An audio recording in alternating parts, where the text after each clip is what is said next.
to order April 2021 City School District Board of Education. Kathleen Allen. Here. Tom Chapa. Here. Heather Del Conte. Here. Pamela Dowd. Here. Lisa Glidden. Here. James McKenzie. Here. Linda Serino. Here. Zeta Olson. Here. We will now move to the public session of the board meeting. It is expected that speakers will conduct themselves in a civil manner and will be ruled out of order for any statement that constitutes a direct threat against officers, employees, or students of the school district, or that is obscene. No personal attacks will be tolerated, nor should any speaker address specific district personnel or students by name or suggestion. Questions or comments concerning matters that are not on the agenda will be taken under consideration and referred to the superintendent for appropriate action. Members of the community may comment on any matter related to district business. The board president may request a brief description of the topic the speaker plans to address. Any group of organization wishing to address the board must identify a single spokesperson. Presentation should be as brief as possible, and no speaker will be permitted to speak for longer than 3 minutes. The first one is Mike Howard Sr., 96 County Route 31. It's a little long, so Heather, if you could tell me when the 3 minutes is up for Mr. Howard. I would like to ask the Oswego City School District Board of Education to reconsider the decision that was made at the April 6th meeting not to allow wrestling to take place starting April 19th with other spring sports. Any sports activity low, medium, or high risk puts an individual at risk of contracting the COVID virus. Currently in the NHL, the Vancouver Canucks have half of their team infected with the virus. Of the high risk sports that were listed or discussed at the April 6th board meeting, football, hockey, lacrosse, and basketball are just as dangerous, if not more dangerous, than wrestling. In those team sports, multiple individuals are clustered together in close proximity throughout the contest that last as long as 2 hours. As many as 22 individuals during one play in football are hand fighting or tackling each other. During a football practice or contest, as many as 40 to 50 plays are being contested. To add to this risk, some are made which could contain participants. At SUNY Oswego, women's lacrosse and softball have all had to pause their seasons due to positive test results or exposure to COVID on their teams. These are all sports that the board must approve to participate at the April 6th meeting. In a wrestling match, 2 individuals participate with no substitutes for 6 minutes. In practice, participants can be arranged in small groups with 3 to 4 individuals and only allowed to engage with those people in their assigned groups throughout the season. This would limit exposure to other members of the team. The wrestling community has implemented good hygiene practices for many decades to combat skin infection. The National Wrestling Coaches Association, in collaboration with the numerous infectious disease experts, have assembled a routine to wrestling advocacy guide. This information is available online for free to anyone willing to access it.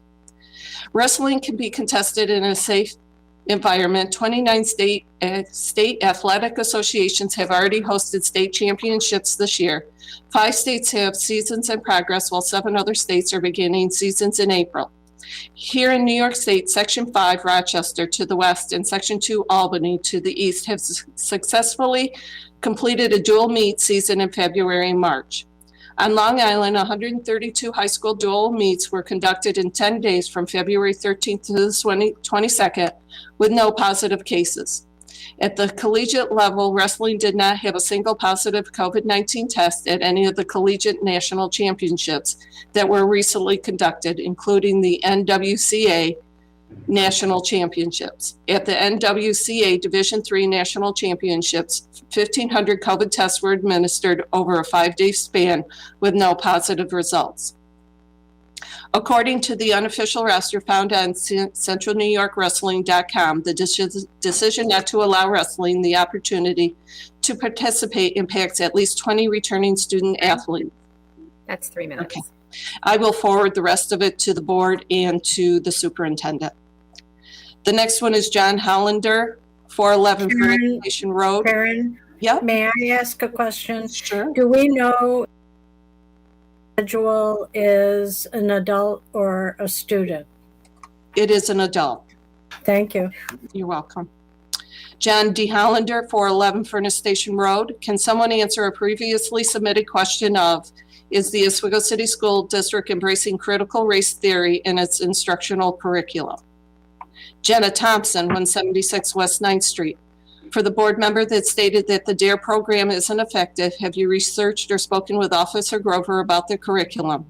If not, I urge you to do so, as I believe you are stating data about the old curriculum, which, yes, was not effective, and why they changed the program.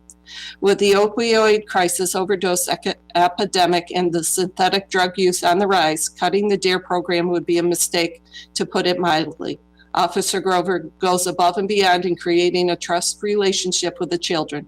My daughter adores him and sees him as a role model, a bonus of the program. Next is the Board of Education.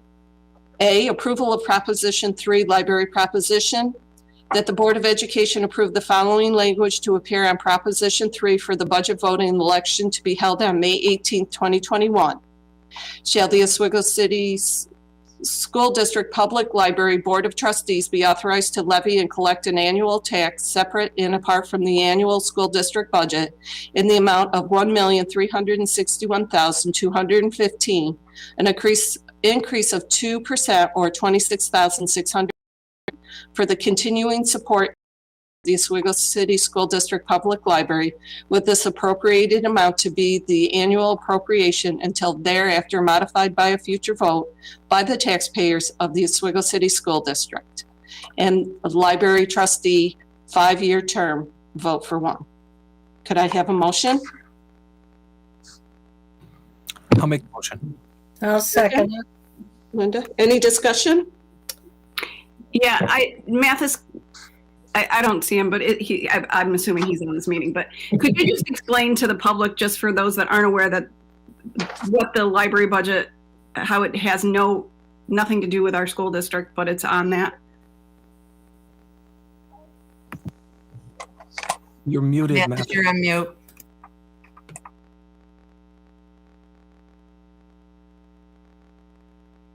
Forgive me, I apologize. My computer is doing something weird here. Yes, we do. Each year, school districts do have to, get libraries approved on their actual voting piece each year. However, again, it has nothing to do with our budget. They do not work for us. We don't really have a weigh in on this, but for legislative reasons, that vote has to go to each district each year, and then the board just kind of goes through and looks at what the budget is from that library, and then they can weigh in it. But again, they don't work for us. We don't run their site. We don't do anything to really. We have no oversight over them as an entity, basically. Okay. But Matthew, can you explain to people how the mechanism by which this 2% increase would be collected? Nancy, can you help me out with that part, please, if you would? Is she there? I am. So what would happen is once this amount is approved, that would be on our ballot. If the voters approve that increase, then we would put that on our tax bills, the $1.3 million. We would collect all of that money and we remit it in installments to the library. So it doesn't come to us in terms of like it does. We're not in charge of it, but once we get it, we just send it right back out to the library. According to municipality law, that's the way that it works. It kind of flows through the district, but then it goes right back out to the library. But to be clear, it would be an increase in tax in the tax amount.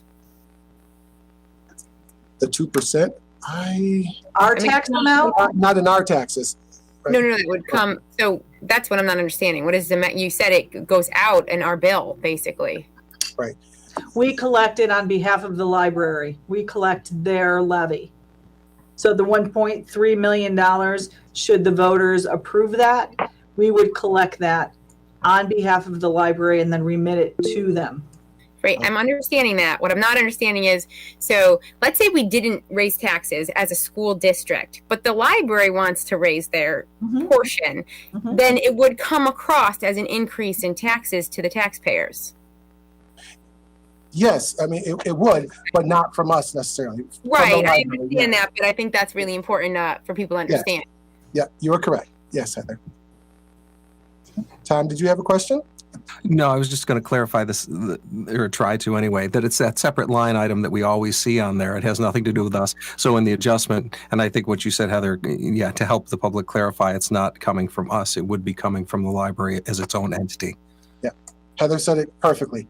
Not our budget, not anything that we can raise, but so it may be a raise from the library system itself, but we really have nothing to do with it except for because of the way that the law is written in terms of how you collect the monies for the libraries, and it has to kind of go on a board vote for whatever reason.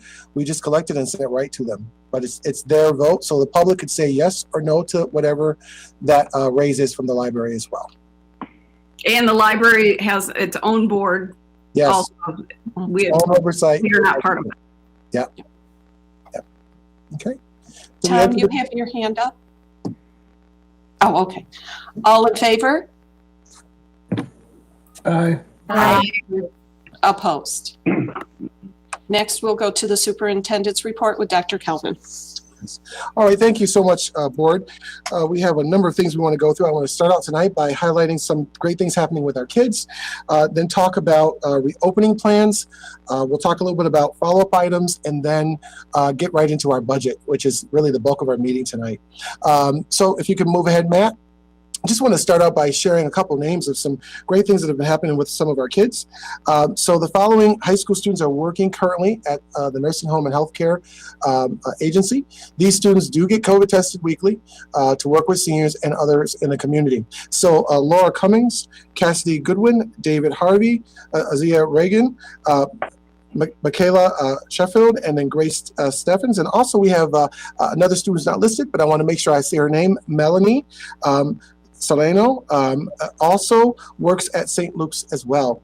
And then we have Gretchen Dowd and Ava Clunan are working to create a senior highlight Instagram page, and they're working with the senior class advisor on that piece as well.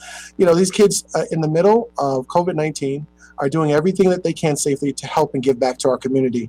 And I just wanted to highlight their great work and really their willingness to help, especially our seniors in our community. It just goes to show really how great our kids are and how they like to give back and support others. So I just wanted to recognize those students tonight and say thank you to all of them for your hard work. We're very proud of you. All right. Okay, you can move. So to just kind of get into some in-person learning updates.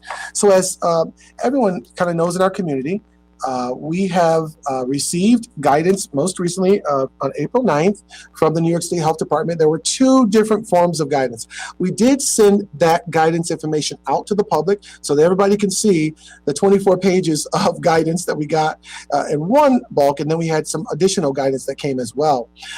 As a result of all the things that came to us, what became clear to us is that we needed to pause on some of our plans. So every district in our county, across the whole state, are working through this guidance that has come up.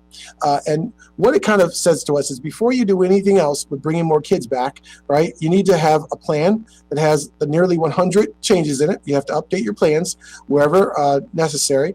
And you have to make sure that you vet all of the information through stakeholders. There needs to be discussion before you kind of move forward. So after getting that guidance, really going through it very in a detailed way and understanding it, it was clear to us that some things had to be a little bit different. And so, there are now a number of new requirements that must be followed. Well, what are those things? Go ahead, Matt. So a couple things. First of all, we know, again, a plan had to be developed before bringing kids back. That plan had to be vetted through stakeholders, and it had to include reopening of school facilities, monitoring of health conditions, how we were going to contain potential transmission, 19 strategy closure on our school facility, and then how we would really work through widespread virus transmission. We had to put information in, update our original plan, and actually add an additional plan here, which is what we're doing now, that had this information in it. And then Physical distancing, they talked about how now we can physically distance children 3 feet apart, but we had to do so with in accordance with the CDC and New York State guidance document. Breakfast and lunch has to be a little bit different. Kids now have to make sure that they're eating 6 feet apart. We originally, when we were bringing in our kiddos, we had them, in classrooms, we were told that we could bring them back 3 feet, apart from one another through the CDC. But then they changed that guidance the next week and said, no, it has to be 6 feet. So we had to find other places than classrooms to feed kids and do some rescheduling around lunch and breakfast. In terms of in-person learning, elementary students can come back 3 feet.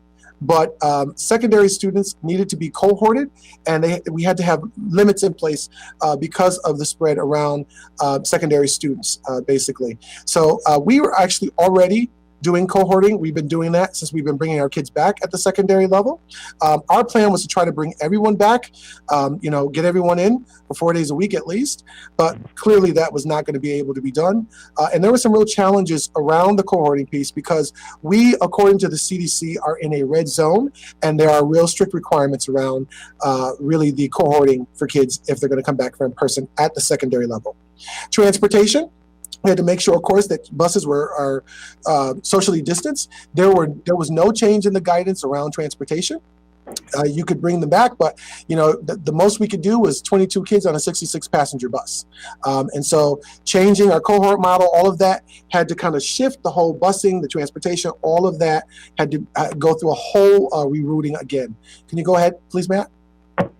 Containment strategies, there were a number of those. At a minimum, we had to incorporate strategies for our school health offices, isolation, collection, infectious individuals, exposed individuals, vaccinations. They asked us to try to encourage vaccinations wherever possible, COVID-19 infections, contact tracing, a number of things around containment. With monitoring, we had to make sure that we put into our plans the new updated regulations around monitoring that involve tracking health conditions at schools, screening, testing protocols, state guidance around standards for monitoring had to be adhered to. And then there was physical distancing and masking strategies, which involved space configurations, changes to our schedules, signage, more signage that had to be put into place, gathering information for meals and faculty meetings, ventilation and filtration systems had to be rechecked and relooked at because of this, and then operational activities.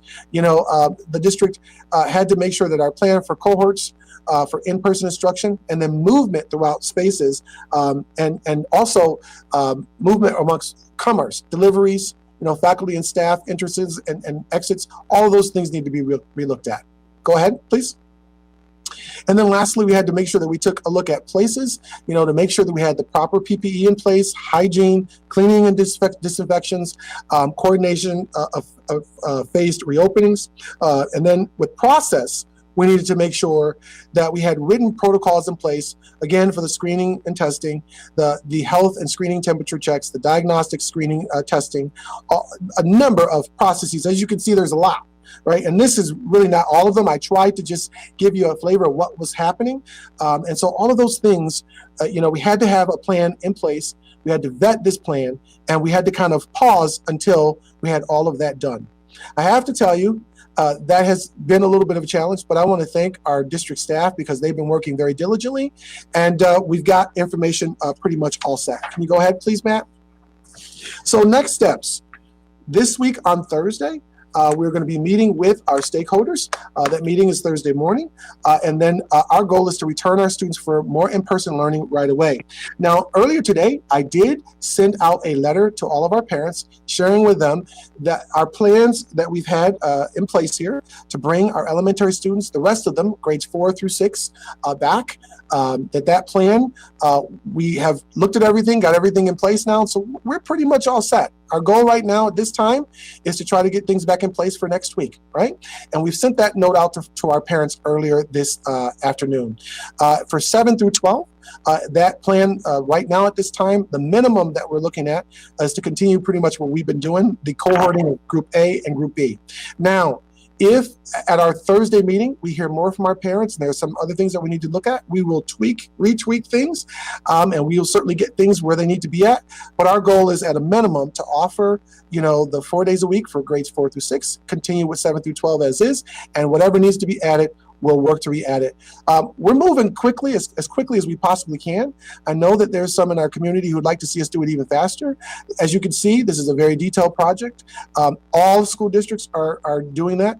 But we're moving quickly. Why? Because like our community, we do want to see kids back in person. We want all of our kids back as quick and as fast as we possibly can. Our goal was to have them back in place yesterday. So this is like a week delay, but you know, we're working at it and we're moving very quickly. And I just wanted to share that. And if there are any other changes, we will certainly be communicating that right away with our community. I expect to be back in touch with the community by Thursday, right after our meeting with stakeholders. Okay, any questions about that from anyone? Okay. All right. By the way, in terms of our plans, just a reminder, the day we're looking at an extension of our learning day for all of our children by approximately an hour.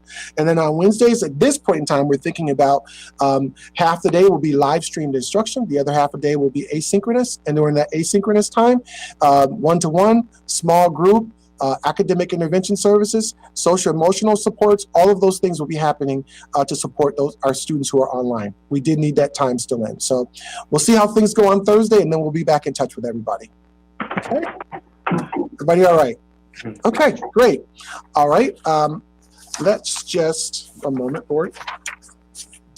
If we can just move forward. Go ahead, Matt. All right, so we want to try to now get into our budgeting, but before we do, just a couple of things I wanted to mention to the board. First of all, in terms of vaccination, so there's some information that has come out to the public today. So yesterday, all school districts, all superintendents received a notice from the New York State Department of Health. It's particularly our local department. They had a letter and a note that they asked to see if we could all, in terms of superintendents, send out to our communities to assist with that. Asking if would try to survey their parents to see if they can get a number of people who might be interested in terms of children. They're ready to start vaccinating 16-year-olds and up.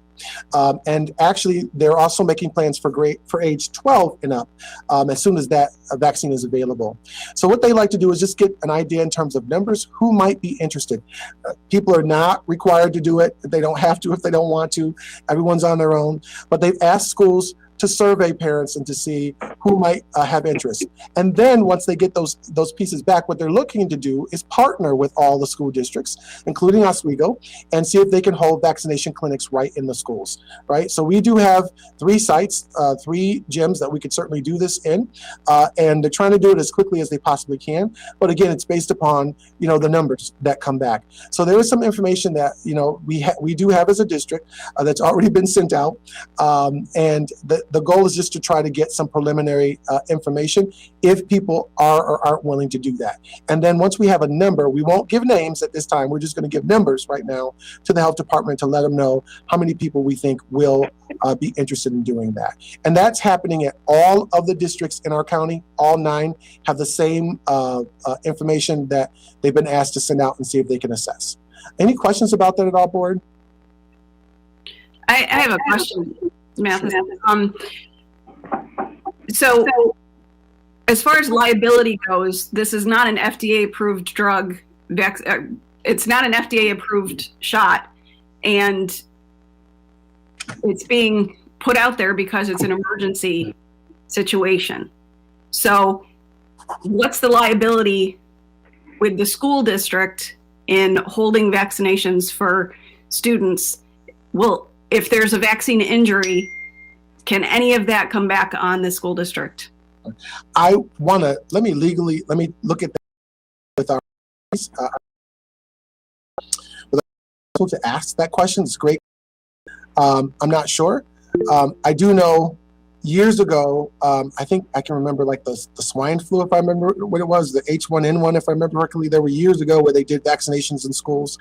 So they've done it before, but I'm not certain on that legal question. But Kathleen, I will ask, and I will get back to the board by tomorrow and let you know that answer.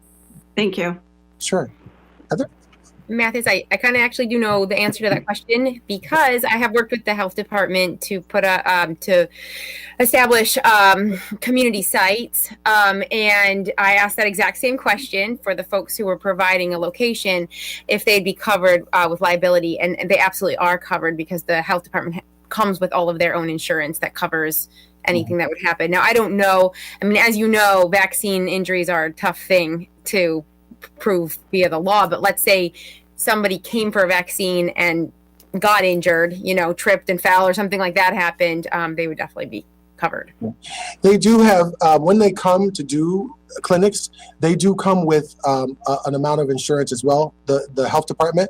I can't remember the exact amount. Nancy, maybe you would know off of the building usage form, but there is an amount of insurance that they do have so with liability. Thank you. And I will certainly and look. I will share that I do know that a number of schools already this year have held these clinics. So I know that Central Square held a huge clinic for the public. Fulton held a clinic for their place. That's where I was actually vaccinated at. So I know that they pretty much, they run the whole thing. They run all of it. It's under their auspices. They just are using our space basically. But I will again check, Kathleen, as well. Jim, I think you had a question too? Actually, I was just going to reiterate what you said there, Mathis, and the fact that Oswego County has been administering them through the Fulton High School for a number of times. I'd say probably at least a half dozen. Yes. And they run a good, tight operation there. There are paramedics on site. If there happens to be any issues, the paramedics are there. This is not, that was not the Fulton School District. No. I was checked in by an Oswego County Sheriff, and then I went through all of the Oswego County, everybody had an Oswego County Health badge on. So we'd be nothing more than a place where we can have easy access. And I'd like to say that, Onondaga County has been doing this with every single one of their schools. And I believe if they haven't already gotten shots in arms, they're within reaching distance. So they're already on top of this. Okay. Thank you. Kathleen, did you have another question on that? Yeah. No, I just want to be assured of that. I'm sure that they're running a great system. I'm not denying that they don't have their ducks in a row. I'm just concerned with the school district that it's not going to fall back. The other thing is we are not in any way, shape, or form vaccinating students without parental permission, correct? Not at all. No, we would have nothing to do with the whole vaccination process. The health department would be running that. The only thing that they're asking us to do right now is, first of all, could you help us with, getting numbers for us? And then also, so they can start to do some planning. And then they asked us, would you be interested in letting us use your school so we can help vaccinate kids in your buildings? And honestly, I think it's a win-win for us, right? For those who want to get vaccinated, this is their school, part of our community. They can come right here and have it done, as opposed to trying to wait online to get all these appointments. They can get it done right here. So I think it's a win-win for us, and it'll help us actually with getting more kids back even faster. So we're just trying to work with them, but that's it. But no, Kathleen, we would have nothing to do with running the clinic and trying to maintain it and be in charge of it. No, I wasn't thinking we were doing that. I just don't want it. The liability, that's my concern. I understand. It's not running it. I get that that's done by the county health department and they have their nurses and staff to do that. I understand that completely. My issue completely is liability, that should there be a vaccine injury immediately or, a few days later with a student, possibly having a seizure, whatever, I don't want it to come back on the school district. I understand. I agree. Totally agree. Okay, I'll get you some more information on that. Okay? Does that help? Okay. All right. Okay, the other thing, just a couple follow-up things here. Wrestling. We talked at our last board meeting about wrestling. It was agreed that we were not going to host wrestling at this time, but that we would come back, with some kind of temporary plans.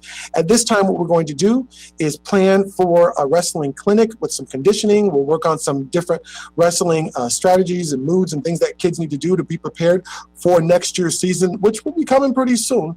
And we will be doing that with all levels, modified, all the teams that we normally would have. Our plan is to do that with all of them. We also want to make sure that we highly publicize this so that everybody knows what's going to happen, and anybody who's interested will have the opportunity to have access to that. So we'll certainly make sure, and any kid that needs help to get there, we'll work diligently to get them there to that workshop, clinic. Heather, did you want to share anything? Yeah. Well, first of all, I want to make it clear we didn't all agree, but it was voted in that direction. Yes, thank you. That was number one. And number two, I guess I still have a concern about I know we had some senior wrestlers, and I wasn't sure if Rhonda had any ideas, or I would hate to think that they were being looked at by colleges or what, and they're losing that opportunity to be looked at, and that is something that is still kind of bothering me. So I was just curious if Rhonda knew this, or if senior parents or seniors themselves have come and mentioned this. I have not heard of that as of yet, but I will check in with Rhonda, Heather, to learn and to discern, and then I will get back to the board on that for sure. We certainly, if there are things that are needed to help our children with wrestling who are seniors, as they move on to the college level, we'll do everything that we can. So I will touch bases with her for sure and get back to the board on that. Tom, I think you had a question, sir?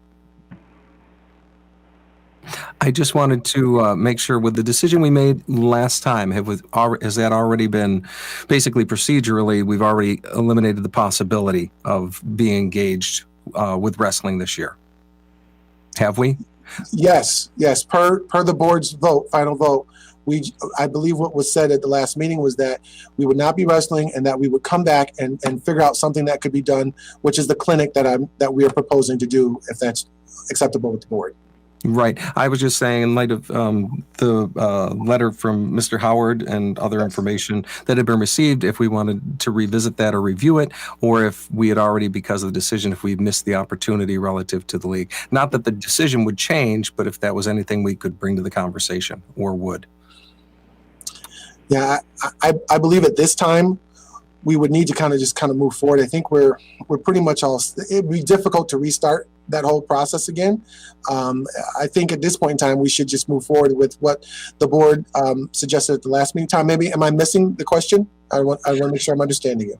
No, I just wanted to know if, because we had made the decision, because the scheduling and everything had started, we'd already given an indication that we wouldn't be able to do that. Again, the point was, I had been someone reached out to me regarding other wrestling events, what Mr. Howard had said earlier in his letter, and how they've been able to pull them off effectively. And I didn't know if, as a result of that, was information basically working off the data that we had then and data that we have now, would we want to revisit it or not? But since we can't, that's all. I just want to make sure procedurally, if we are where we are and we've already made that decision, then that's where we are. So I think the season for the wrestling, and Heidi, you can certainly correct me if I'm wrong, but I think the season started yesterday, if I remember correctly.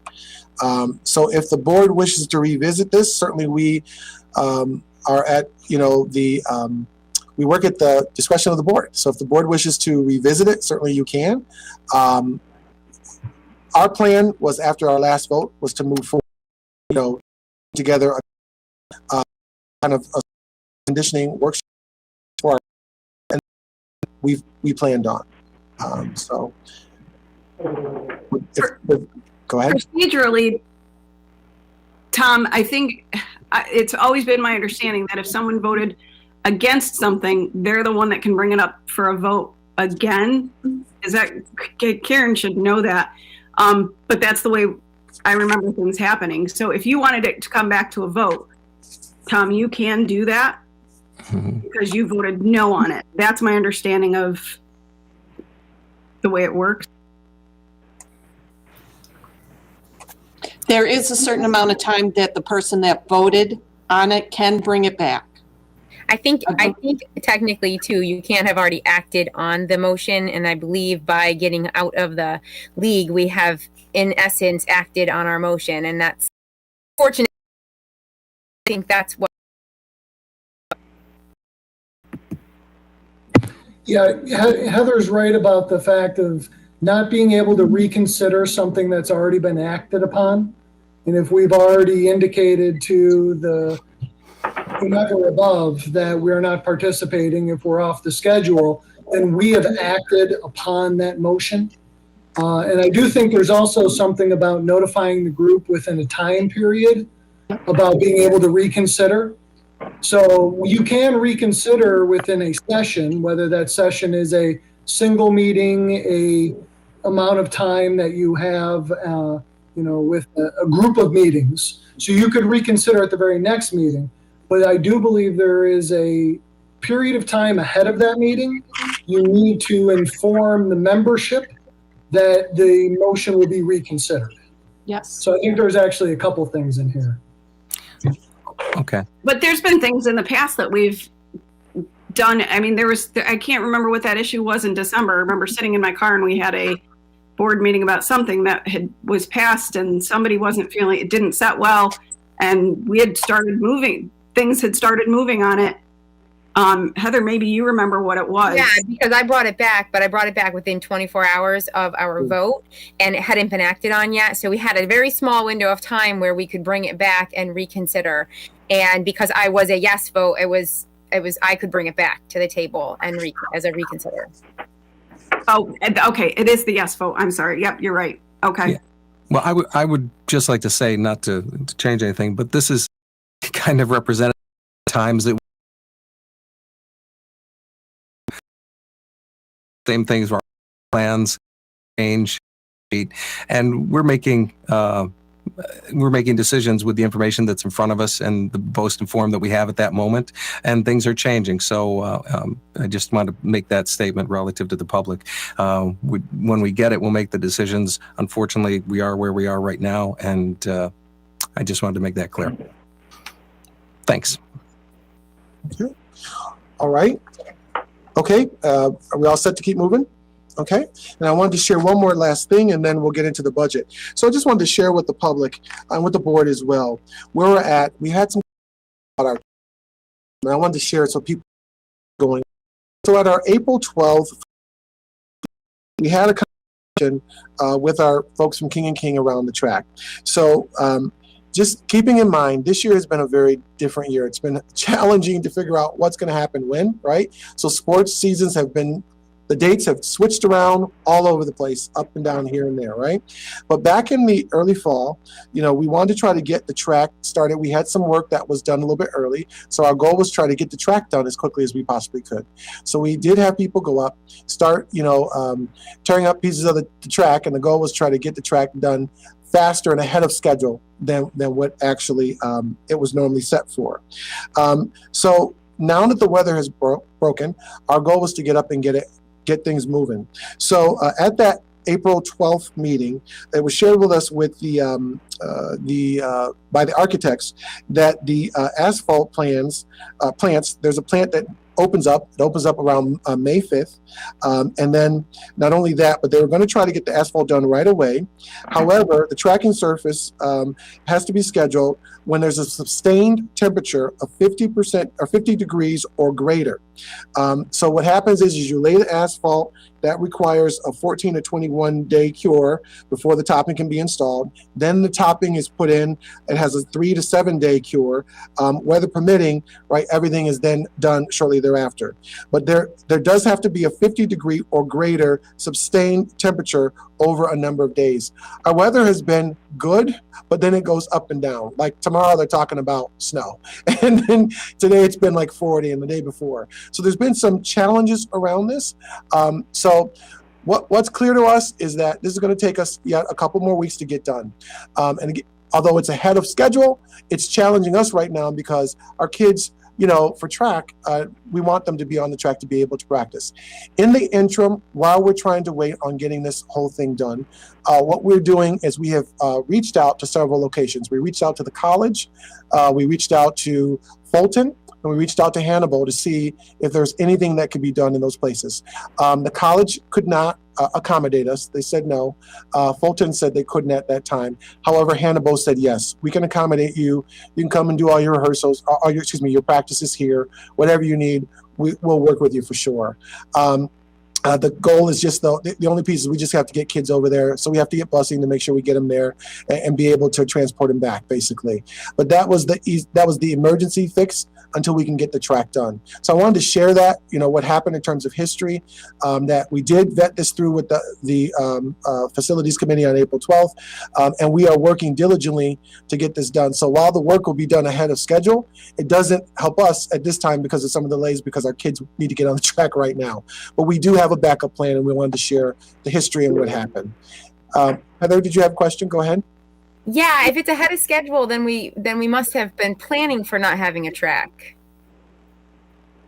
No, we were planning for trying to get the track as quick as possible, but we just so when I say ahead of schedule, right, I don't believe that part was supposed to be done.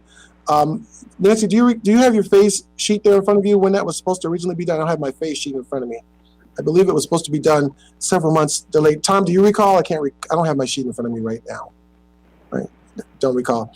I can get you the date that it was supposed to be done, but I don't believe it was supposed to be done before this year was out.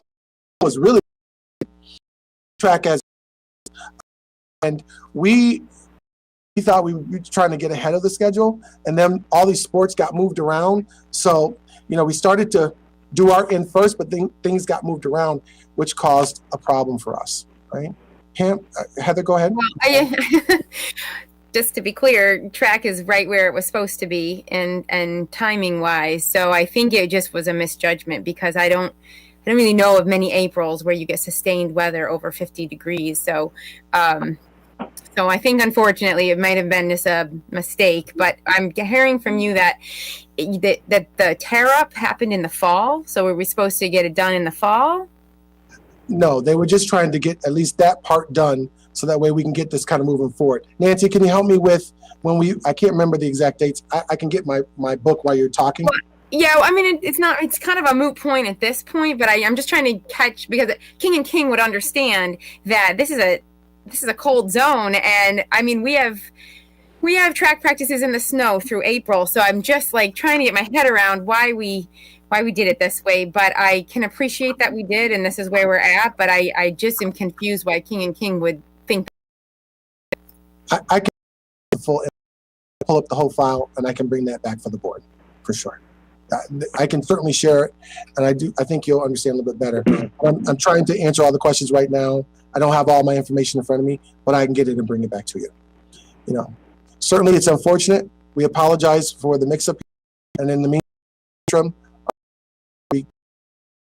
right away, back up, but we'll work in the future to make sure that things are even smoother for our kids. I will bring you back a full discourse around what occurred. Right, Pam? So it doesn't really even sound like the track is going to be ready to actually probably even during our track season, just because I know how our weather is. It's terrible. So the home meets that were scheduled, are we losing those? Okay, will Hannibal let us use their track as our own home meet for those ones? Right. It's actually a mess because track would have started sooner than where we are right now. Generally, I think the spring season actually got pushed back a little bit, but so we still get the home meets. They just may be at Hannibal. Correct. That is correct. Right. Gotcha. Thank you.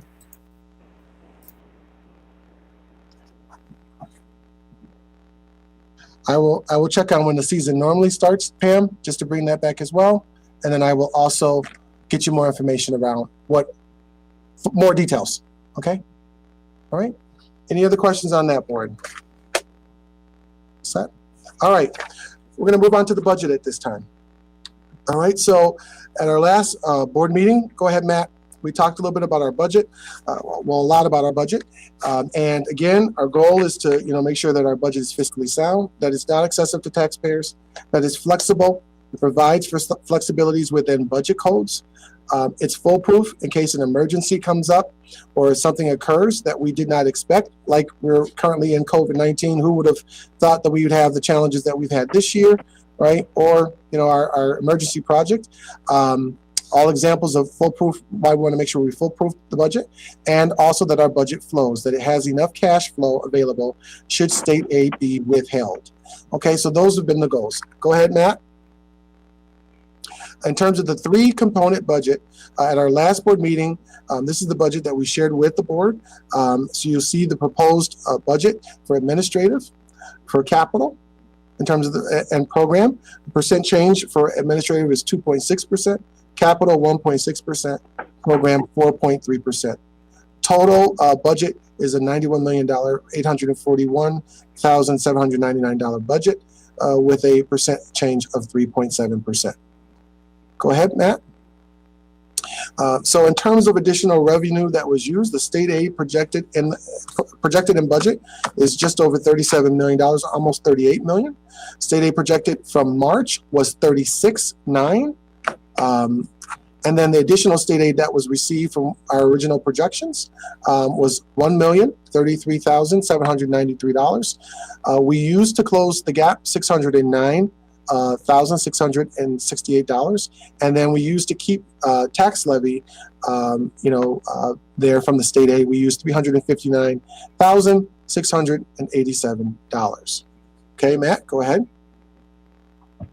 All right, any questions on that before we move into all the questions and answers? And we're going to come to the slide again today. So we had some questions, and we want to go through each of the questions one at a time. So I think what I'll do is I'll read them, and then I'll have Nancy kind of go through the answers. So the first question was around auditing, and that question was, if you have to pay for the retirement drug audit, we get extra money from the reimbursement and pay the auditors a commission from that. If we don't get money back, we don't pay. Not sure why extra funds are needed to be budgeted. Is that one audit more than double our internal and external audits combined? Okay, Nancy, can you go through the answer on that, please? So the district can't enter a requisition for any material or services at all in that have not been identified in our budget. So any reimbursement from the RDS that we get from that the consultants find, that has to be recorded as a revenue. Any payment to the consultants has to be budgeted for and encumbered, which means we have to restrict those funds for that purpose. The potential reimbursement for multiple years that they're looking at right now is $31,000. That is their 10% of what they could potentially save us.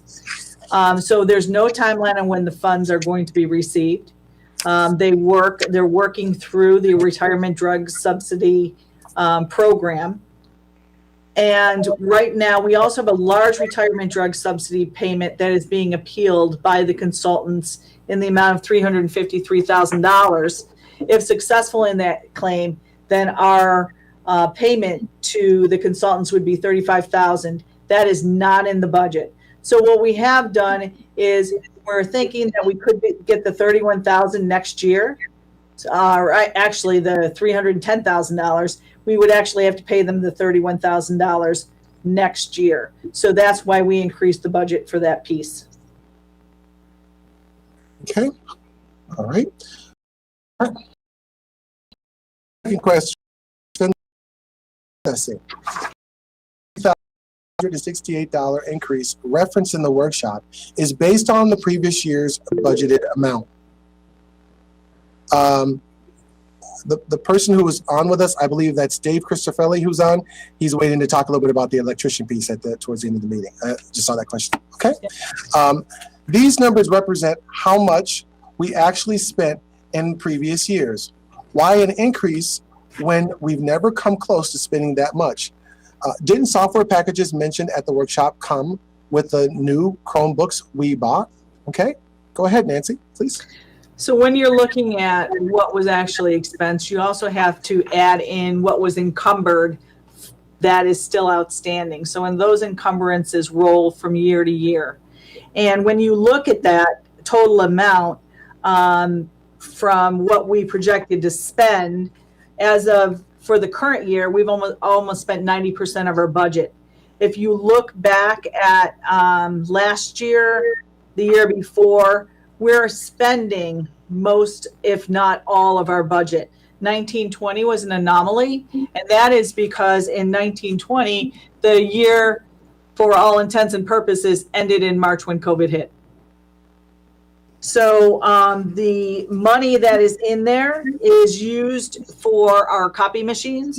It is used to pay for the hotspot Verizon services. It's used for our Raptor screening software. It is used for our cameras and any switches or NVRs, which are the recording devices that have to be replaced. The software was not included in the computers when we bought it. That was a hardware purchase. So any software would have had to be added on after the fact. Okay. So you can see also the percentages there from each of the fiscal years. Okay. All right. Go ahead, Matt. So there was some requests around central data processing. Nancy, can you go through the chart, please, for us? Sure. So this is the actual central data processing budget. As you can see, it includes a variety of things. It includes the salary for the director of technology and the clerical staff. It includes amount for overtime. It includes amount for equipment, contractual expenses, and that is a lot of what we've already talked about.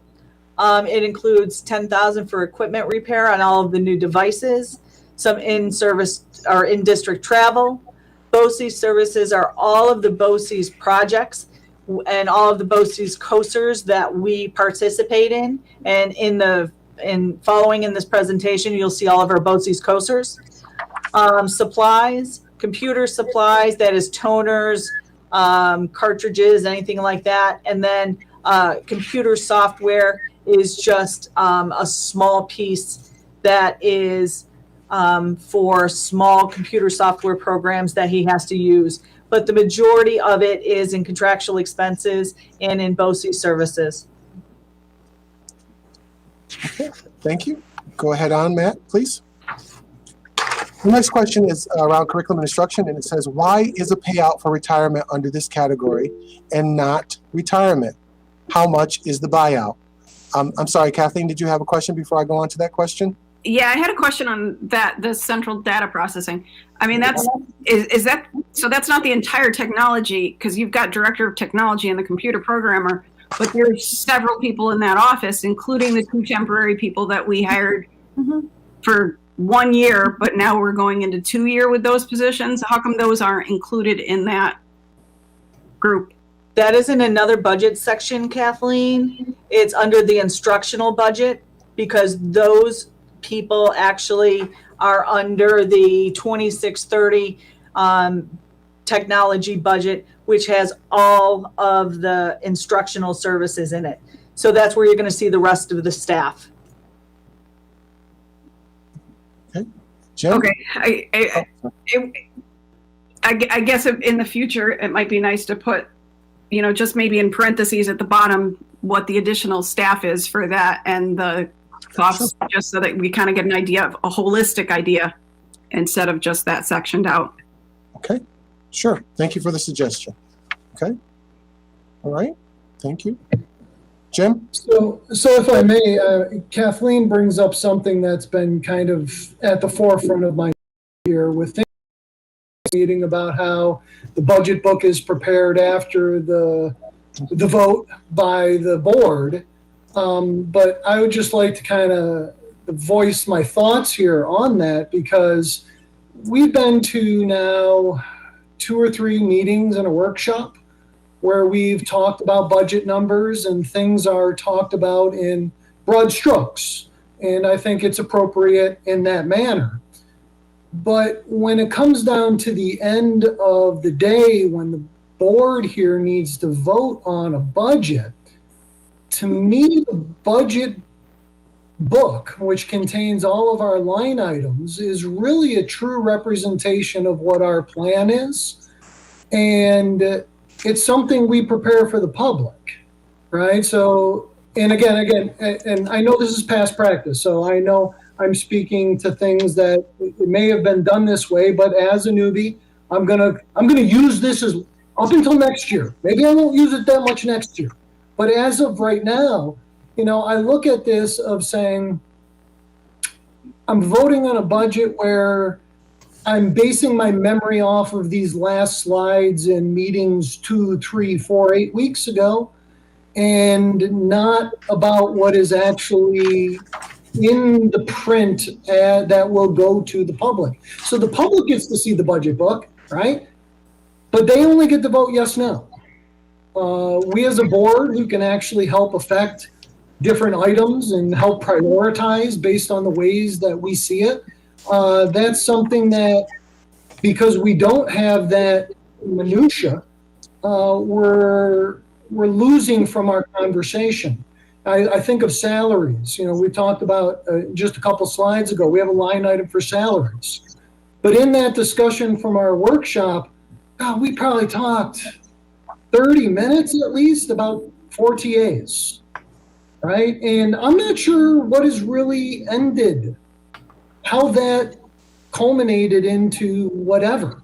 I don't know if they're there. I don't know if they're not there. I mean, we can talk about it, but at the end of the day, without something like a budget book that speaks to this is what we're talking about with teachers or TAs or administrators or professional staff, those kinds of granular things are available in the budget book that, again, if it's happened in the past, that's, you know, I understand past practice. I don't want to make too much of this, but, you know, in my mind, if I'm asked to vote on a budget, I want to know what's in it, not just what the broad strokes are. And I think some of these questions we're asking, like Kathleen just asked, that would be answered by us having that information. So, first of all, Nancy, you want to talk a little bit about the budget book, and then I'll give my comments. Go ahead. Sure. The budget book is never created until after the budget is approved by the board. Right. If you recall, on March 11th, I sent through transmittal what the board had asked for, which included all of the functional line items that in the budget. It was decided at that point by the board they didn't want all of the individual line items, that they just wanted the broad categories. Okay. So typically, I have to be honest with you, Jim. I don't know of any district that does a budget book prior. You know, what happens generally is that the board goes through each part of the budget, which is what we've done in all of the budget workshop dates. We've gone through each of the sections, kind of really open those up to flesh those out with the board to explain what was going to, you know, what we were working on, and then come together with our final piece here. Now, in terms of processes, one of the things that might help, I think what's missing, it sounds to me, and maybe I may be wrong, but it sounds like what you're looking for is the full budget, right? Before you go for your final vote the next year, right? And what we can do is, if you'd like, if the board would like for the next year, process-wise, we can give you a full line by line, you know, so that you can kind of make sure you see it all before we come to this period here. And that, if that would help the board, we can certainly do that. So in the budget book, there's more than just this part. There's a number of other items that go into that whole process as well.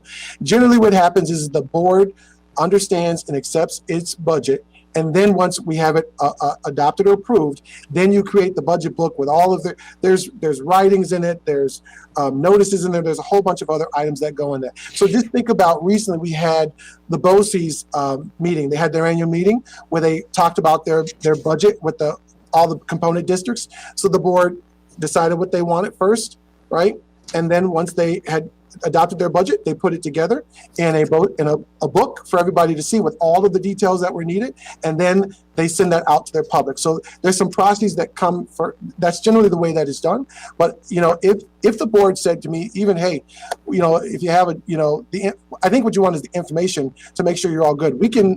I can certainly work to get that for you as quickly and as early as you all would like, to make next year's process much more smoother, much better, so that these questions can be answered a little bit better. We can certainly do that for the board. Absolutely, if you'd like. Does that help at all, Jim?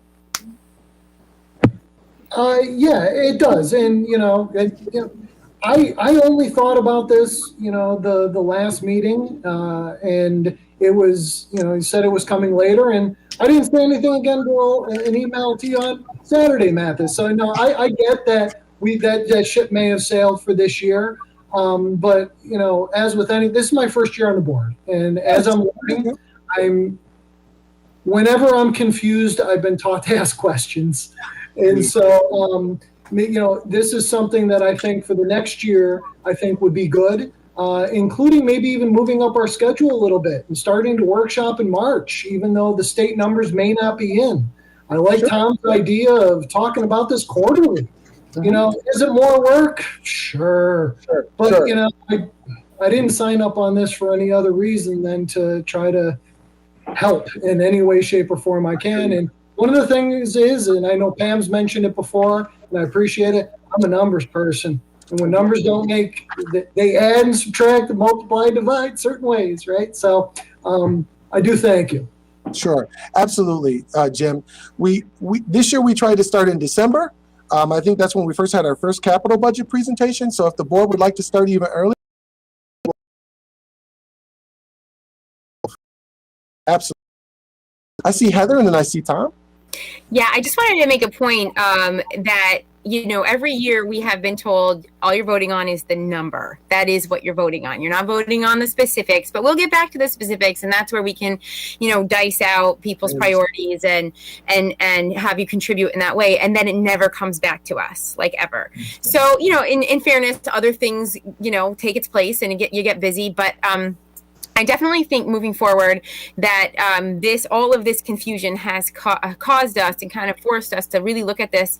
And I think that is a good change that we can make. I like Tom's idea of a quarterly, but we can definitely use this year's budget book as our draft for next year. And, that way, because I know in other entities, you have a draft budget book that you work off of as you're dicing through the budget and deciding what you're going to approve. So there's no reason we can't use this year's budget book as draft for next year, and then quarterly make changes and kind of work in that way. Okay, Tom, did you have something, Tom? Yeah, actually, I was just going to say exactly what Heather was saying. If this just in the whole process, when we start, if we did have that as a template, this year's budget as our draft and going into it, and the familiarity is one of the things that the more we know, the better informed we are, the better decisions we'll make. And when you're turning two to three members every year, it's difficult. So the more familiar we are continually with the more members, again, I think it'll ultimately make the process quicker. But if we get that information up front and we can look at it and see it from different vantage points, I think that'll help a lot. So, thanks. I also just wanted to, sorry, Kathleen, can I mention something about what I was going to say? I wanted to also mention, I don't think we really, not that we didn't want to see all of the numbers. I think it was being translated to us that would be very difficult. And so we were trying to make it easier on everyone. So just to be clear, I think if I'm looking at everybody, we all want to see the line items. I think that's going to become much more for next year. Do so. No problem. Absolutely. Kathleen, I'm sorry. Did you want to say something? Right. No, what Jim's saying is accurate. And Jim, past practice is pretty much law. We have this every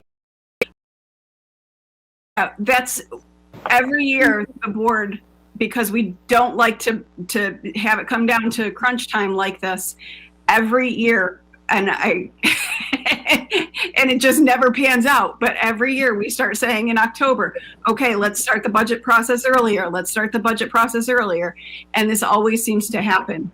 And as a board member, because we're the ones that complaints come to, it's not the administration. So, I mean, but complaints is the rest of the board. That we've said is the purpose is for our professional development of our faculty. How does that differ? Right.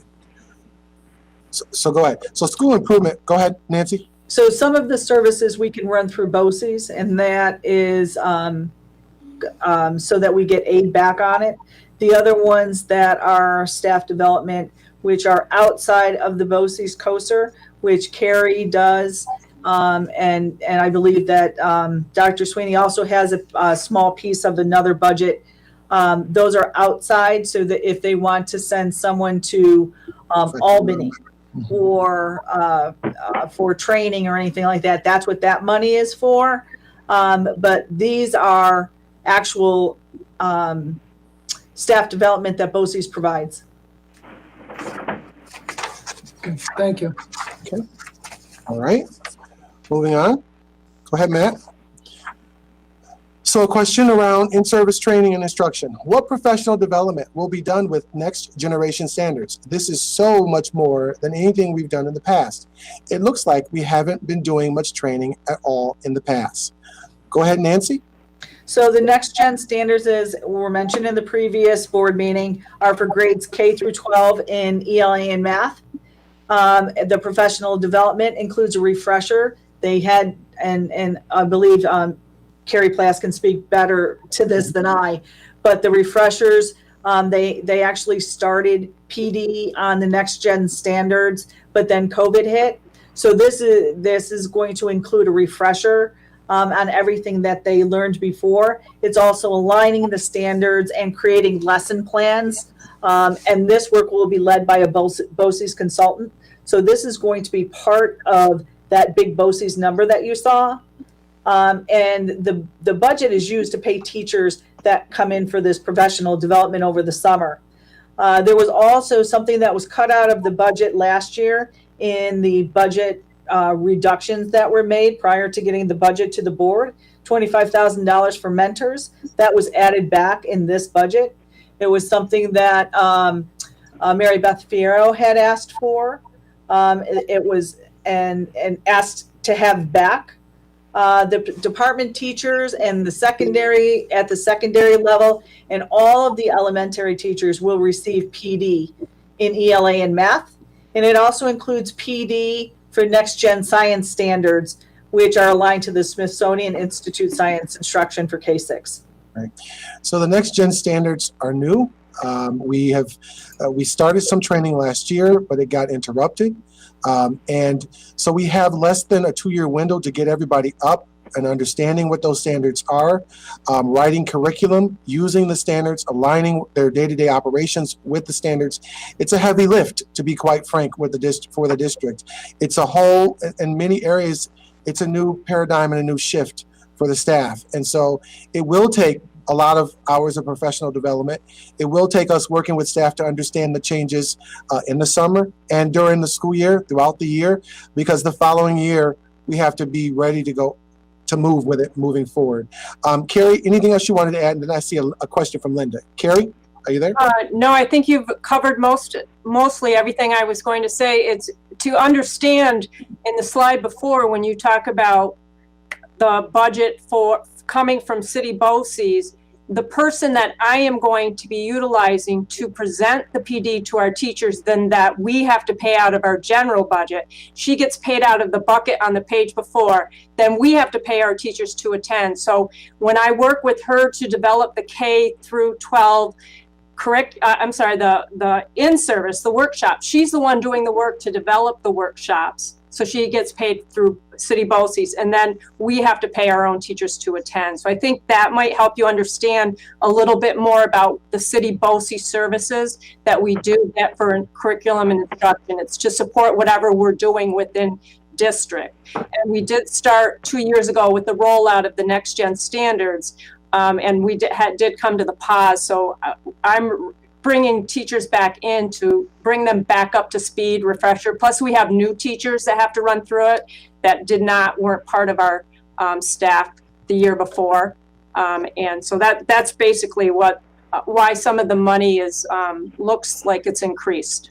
Yeah, it is a heavy lift. There's a lot to it. We have a year to get everybody up to speed and then be ready to move forward. I think Linda had her hand up and then I see Kathleen's. I can't see Linda. Can you see Linda on your screens, everybody? Yeah, you're muted, Linda. So Carrie, the Common Core is gone. Yes, replaced by the next generation standard, yes. And so when did that shift take place? I guess I'm out of the loop here. Linda, they've been rolling it out for a couple years now, and it was supposed to start next year, but due to this year being very strange with COVID, they put it off for another year. Our students it will not show up on 3 through 8 testing and the Regents testing till the year after, not this year. Have you been involved in understanding what the next Gen Ed is? Yes, yeah, I've been digging into the K-6 and recognize that that's a lot of what our reading initiative at K-3 is aligned to, the next gen standards, with understanding time on text and the understanding the difference in tech. So the Common Core isn't any, there's no similarities. There are many similarities. There are many. There are skills. There are still Yeah. there are still skills, strategies, certain topics that are still covered, even though this is not Common Core. Right? This is the replacement of the Common Core from the state. I'm sorry, Carrie, you were going to say something? They didn't throw the baby out with the bathwater. Right. They looked at the strong standards they already had, and they either added or removed, especially in mathematics. You can see a removal or an addition at every grade level, and a better explanation of what the standards stood for. So yes. Okay, thanks. You're welcome. Kathleen? Yeah. So teachers are paid for PD. So explain this to me. So they're paid their salary, but if they're out for a day and a sub is in, we're paying a sub, and they get paid No. PD too? No. Go ahead. You want to explain, Carrie, and Nancy, go ahead. We hold professional development after school, and also- so they're paid for after school. And then we do professional development during the summer, so they come in during the summer. So it is not during their contractual hours. Right. Okay, thank you for clarifying that. Yep. Jim? Thanks. And I think this is just a great opportunity, that the fact that we are able to dive into the weeds here a bit, and appreciate you working with the board on this, because this is a great opportunity to talk about a question that I've heard before of how are we investing in students? And by enacting a new curriculum, the way that you first invest in the students is making sure the teachers are up on the new curriculum. So when I look back at 5, 4, 3 years ago, we're looking at our investment about $25,000, $30,000, $35,000. Last year we upped it to 100. We're there or beyond this year, and we're looking up to 217. I think it was 218 next year.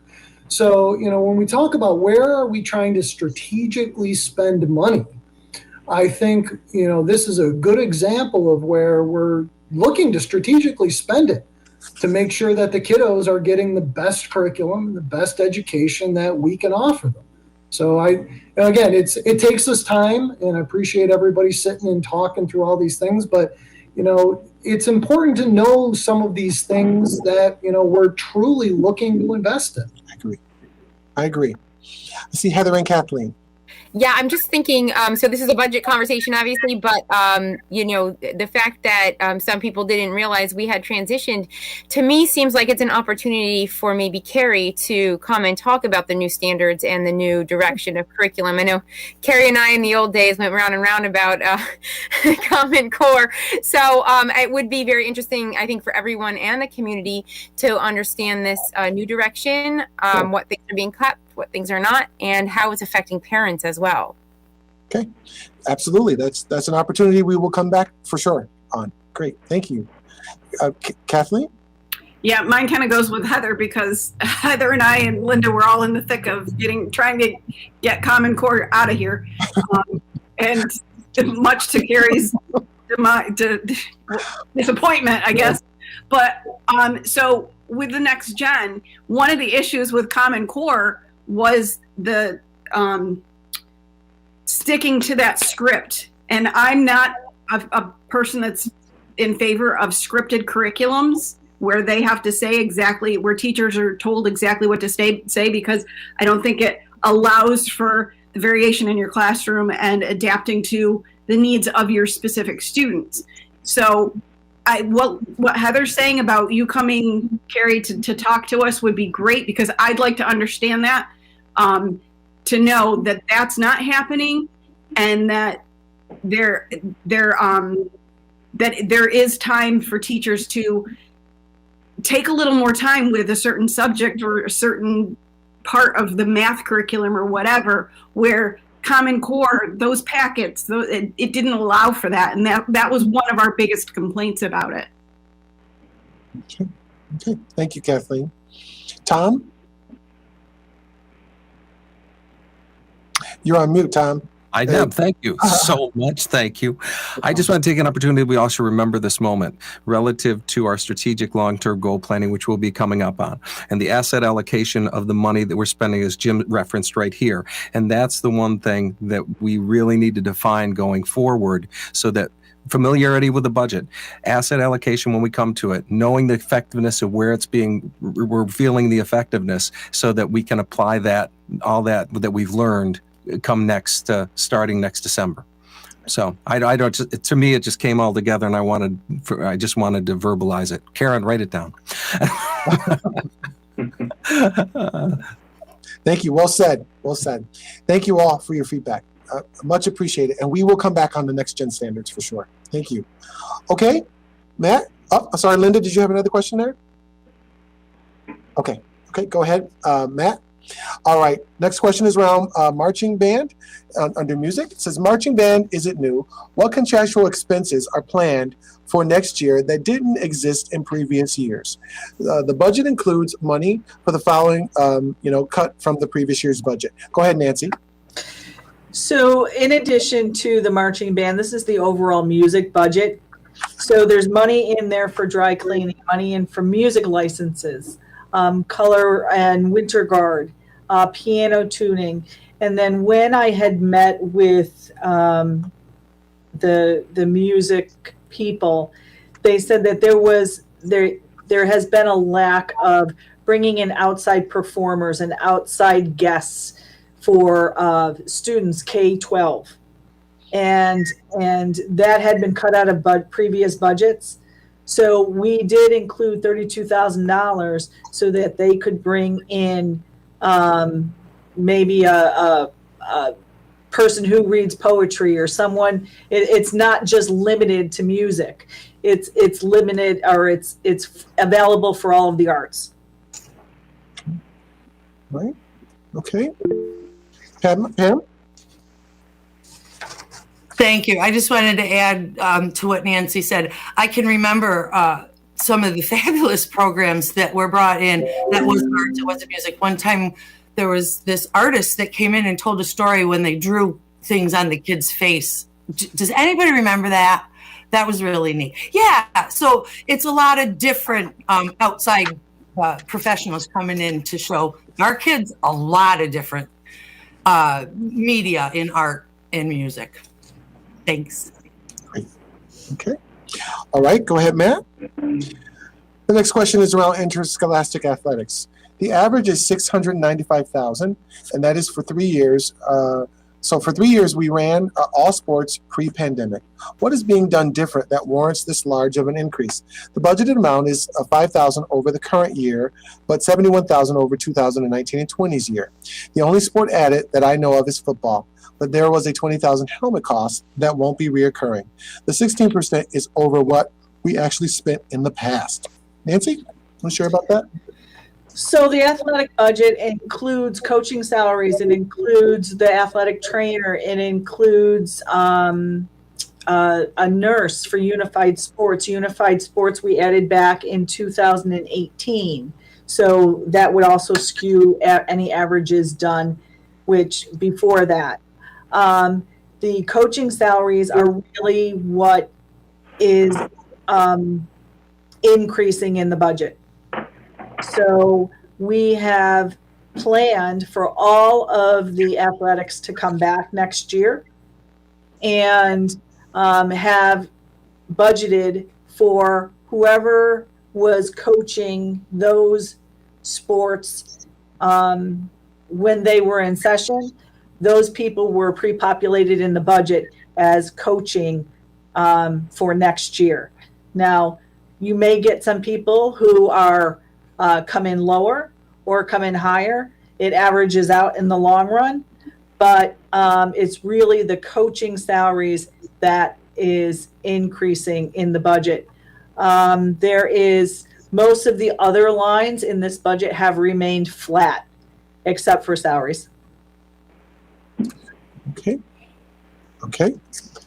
All right, Matt, go ahead. All right, next one's around the garage building. At the workshop, it was stated that the budget has been reduced by $31,320 from the previous year, but the budget is still $20,000 over the previous year's average actually spent. Why?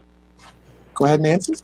So when you do an average, there are things in that function which may throw off the average, such as we had 2 bus lifts repaired. And then I know that we had one replaced probably 5 years ago. So those things will throw off any average in that category. We have looked at that one closely. This is for the bus garage, if anyone doesn't know what the garage is. And so we have reduced that and are looking at that closely every year. We did have a lighting retrofit project for the bus garage, which has saved us money. So we were able to reduce the budget due to that energy savings. Okay. All right. Go ahead, Matt. Thank you. The next is around state retirement. Why is state retirement 54% above the average? Okay, go ahead. There's some things about ERS and TRS, Nancy.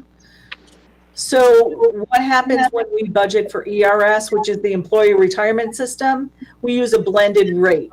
There are 6 tiers in ERS. We don't take everybody and figure out what tier they are and then project that.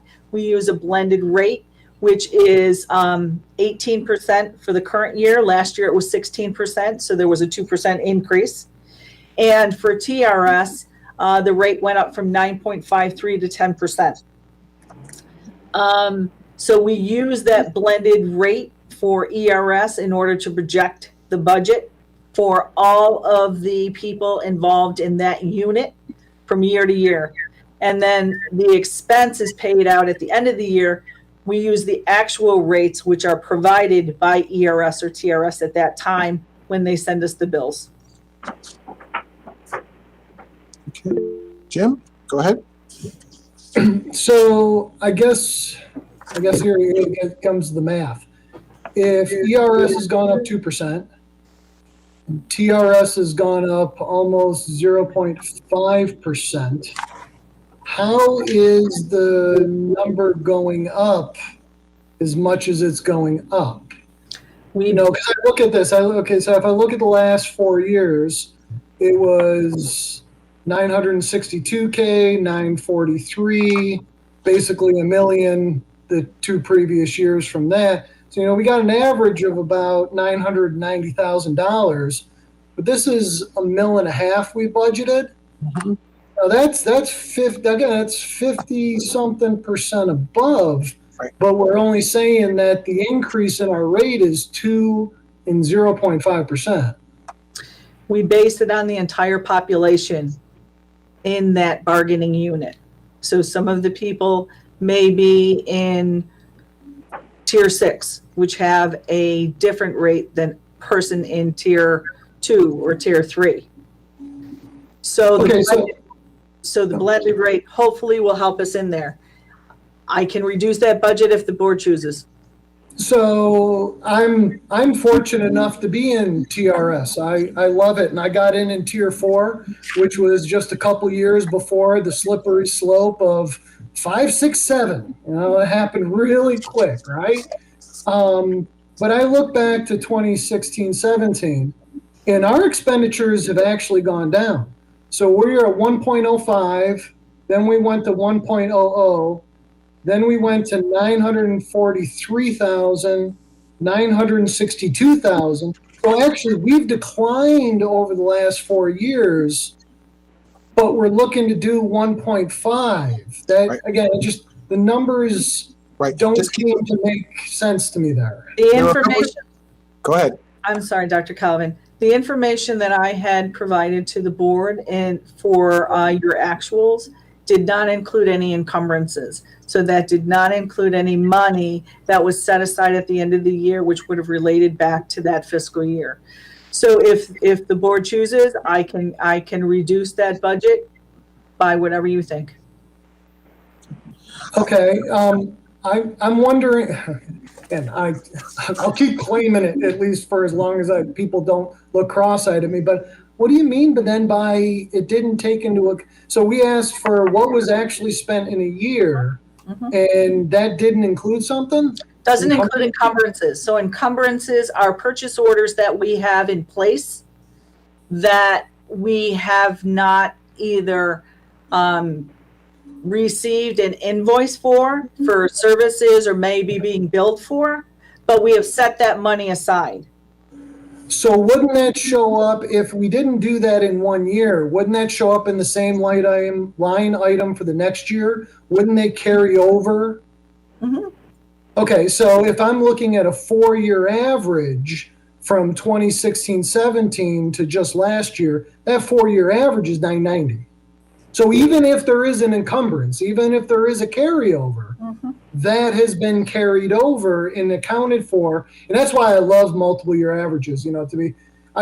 When looking at 1 year versus the next, I sat in a board meeting once where I wasn't a board member, I was the person in the public, and it was like, we need 20 grand for a tuba.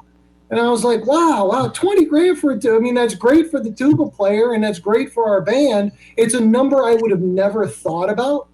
And as I thought, it's a 1 in 20 year, 1 in 15 year. There are these momentary things. But when we look at averages over time, I would imagine these encumbrance type things equilibrate, and even out over those times. So again, that number stands out to me because we're really talking about more than a 50% increase based on our own historical spendings.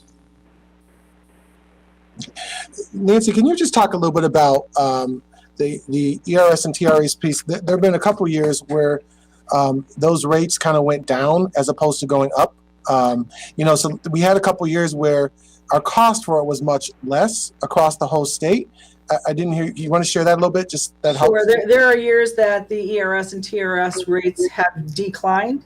Right. And there are years where they have increased dramatically. We try to make sure that we are at least consistent in our budgeting in the event that we prepare this budget way before the rates come out. So we try to be as consistent as possible and try to hedge for those possible increases or decreases in those rates. So I can get you what the rates have been if you want over the last 5 years. Can we so this piece here, the TRS piece, at the end of our budget presentation, there are going to be a couple of choices that the board can say yay or nay to. Can we put that on for that part?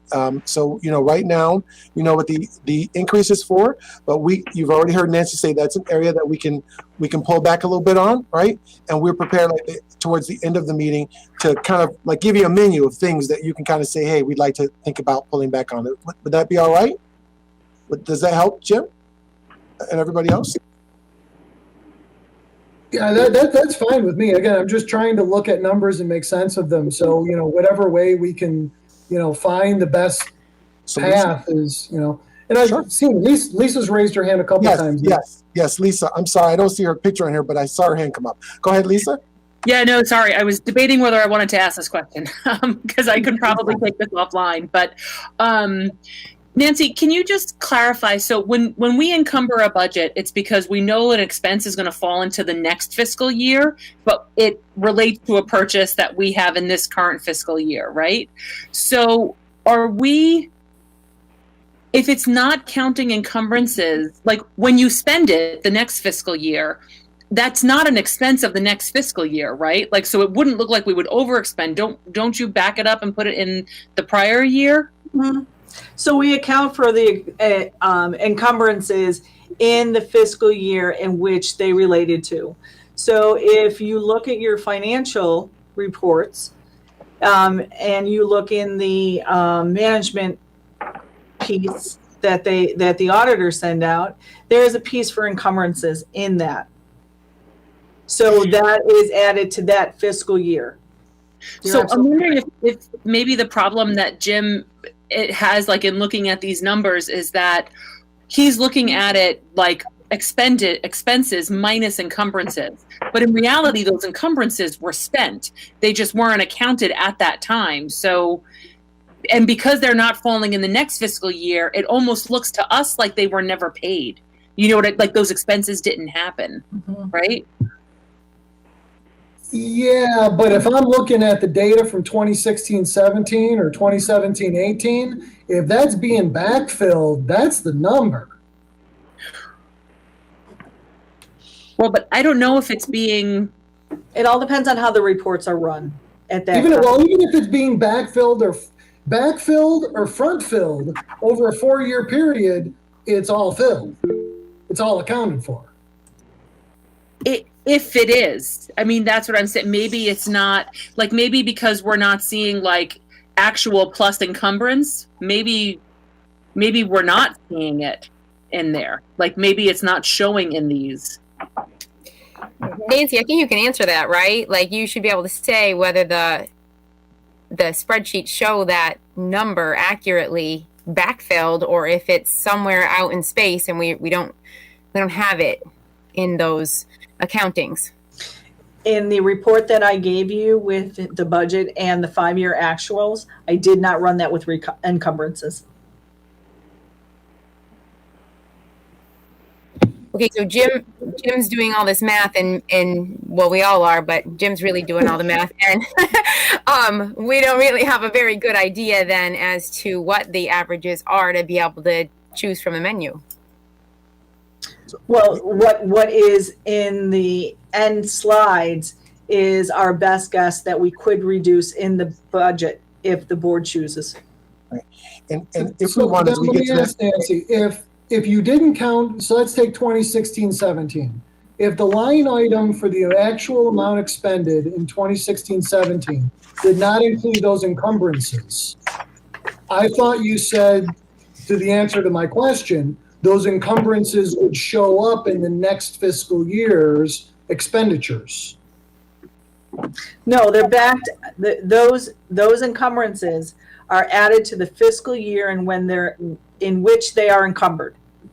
So if I issue a PO to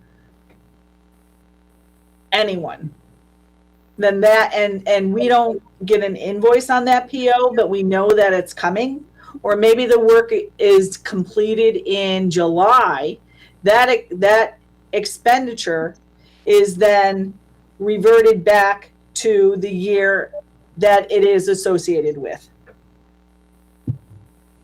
And then that purchase order is closed, and then the encumbrance is zeroed out. The encumbrance is considered part of the expenditure. Mm-hmm. So if I'm asking now for 4 years ago, that encumbrance should be part of that expenditure for that year. Yes. Okay. So the numbers you gave us about each year's expenditure, at least for the last 4 years, is good. We just can't tell about this last year because we have expenditures. I mean, and I get that. You know, when I look at all of our numbers, I'm ignoring this year. This year isn't even over. And yet you really can't add the previous year either because that ended in March. Sure, but looking at 2018, 19, and the 2 years before that, those numbers are what we spent. Okay. Okay, so we're gonna, can we, what do you call that? Put a pin in that one and come right back to that one at the end. Is that okay? Is that good? Are we okay, Jim? All right. Okay, we're gonna go to the next slide then. Thank you. Please, this can't just be about me. No, we're good. We're fine. It's really about the whole board and our whole public, right? Want to make sure we get the right budget for everyone. Okay, unemployment insurance. So unemployment insurance, the question is that unemployment insurance is projected to be significantly over actual budget. So we want to talk a little bit about unemployment insurance. Go ahead. Sure. So unemployment, we are self-insured for unemployment.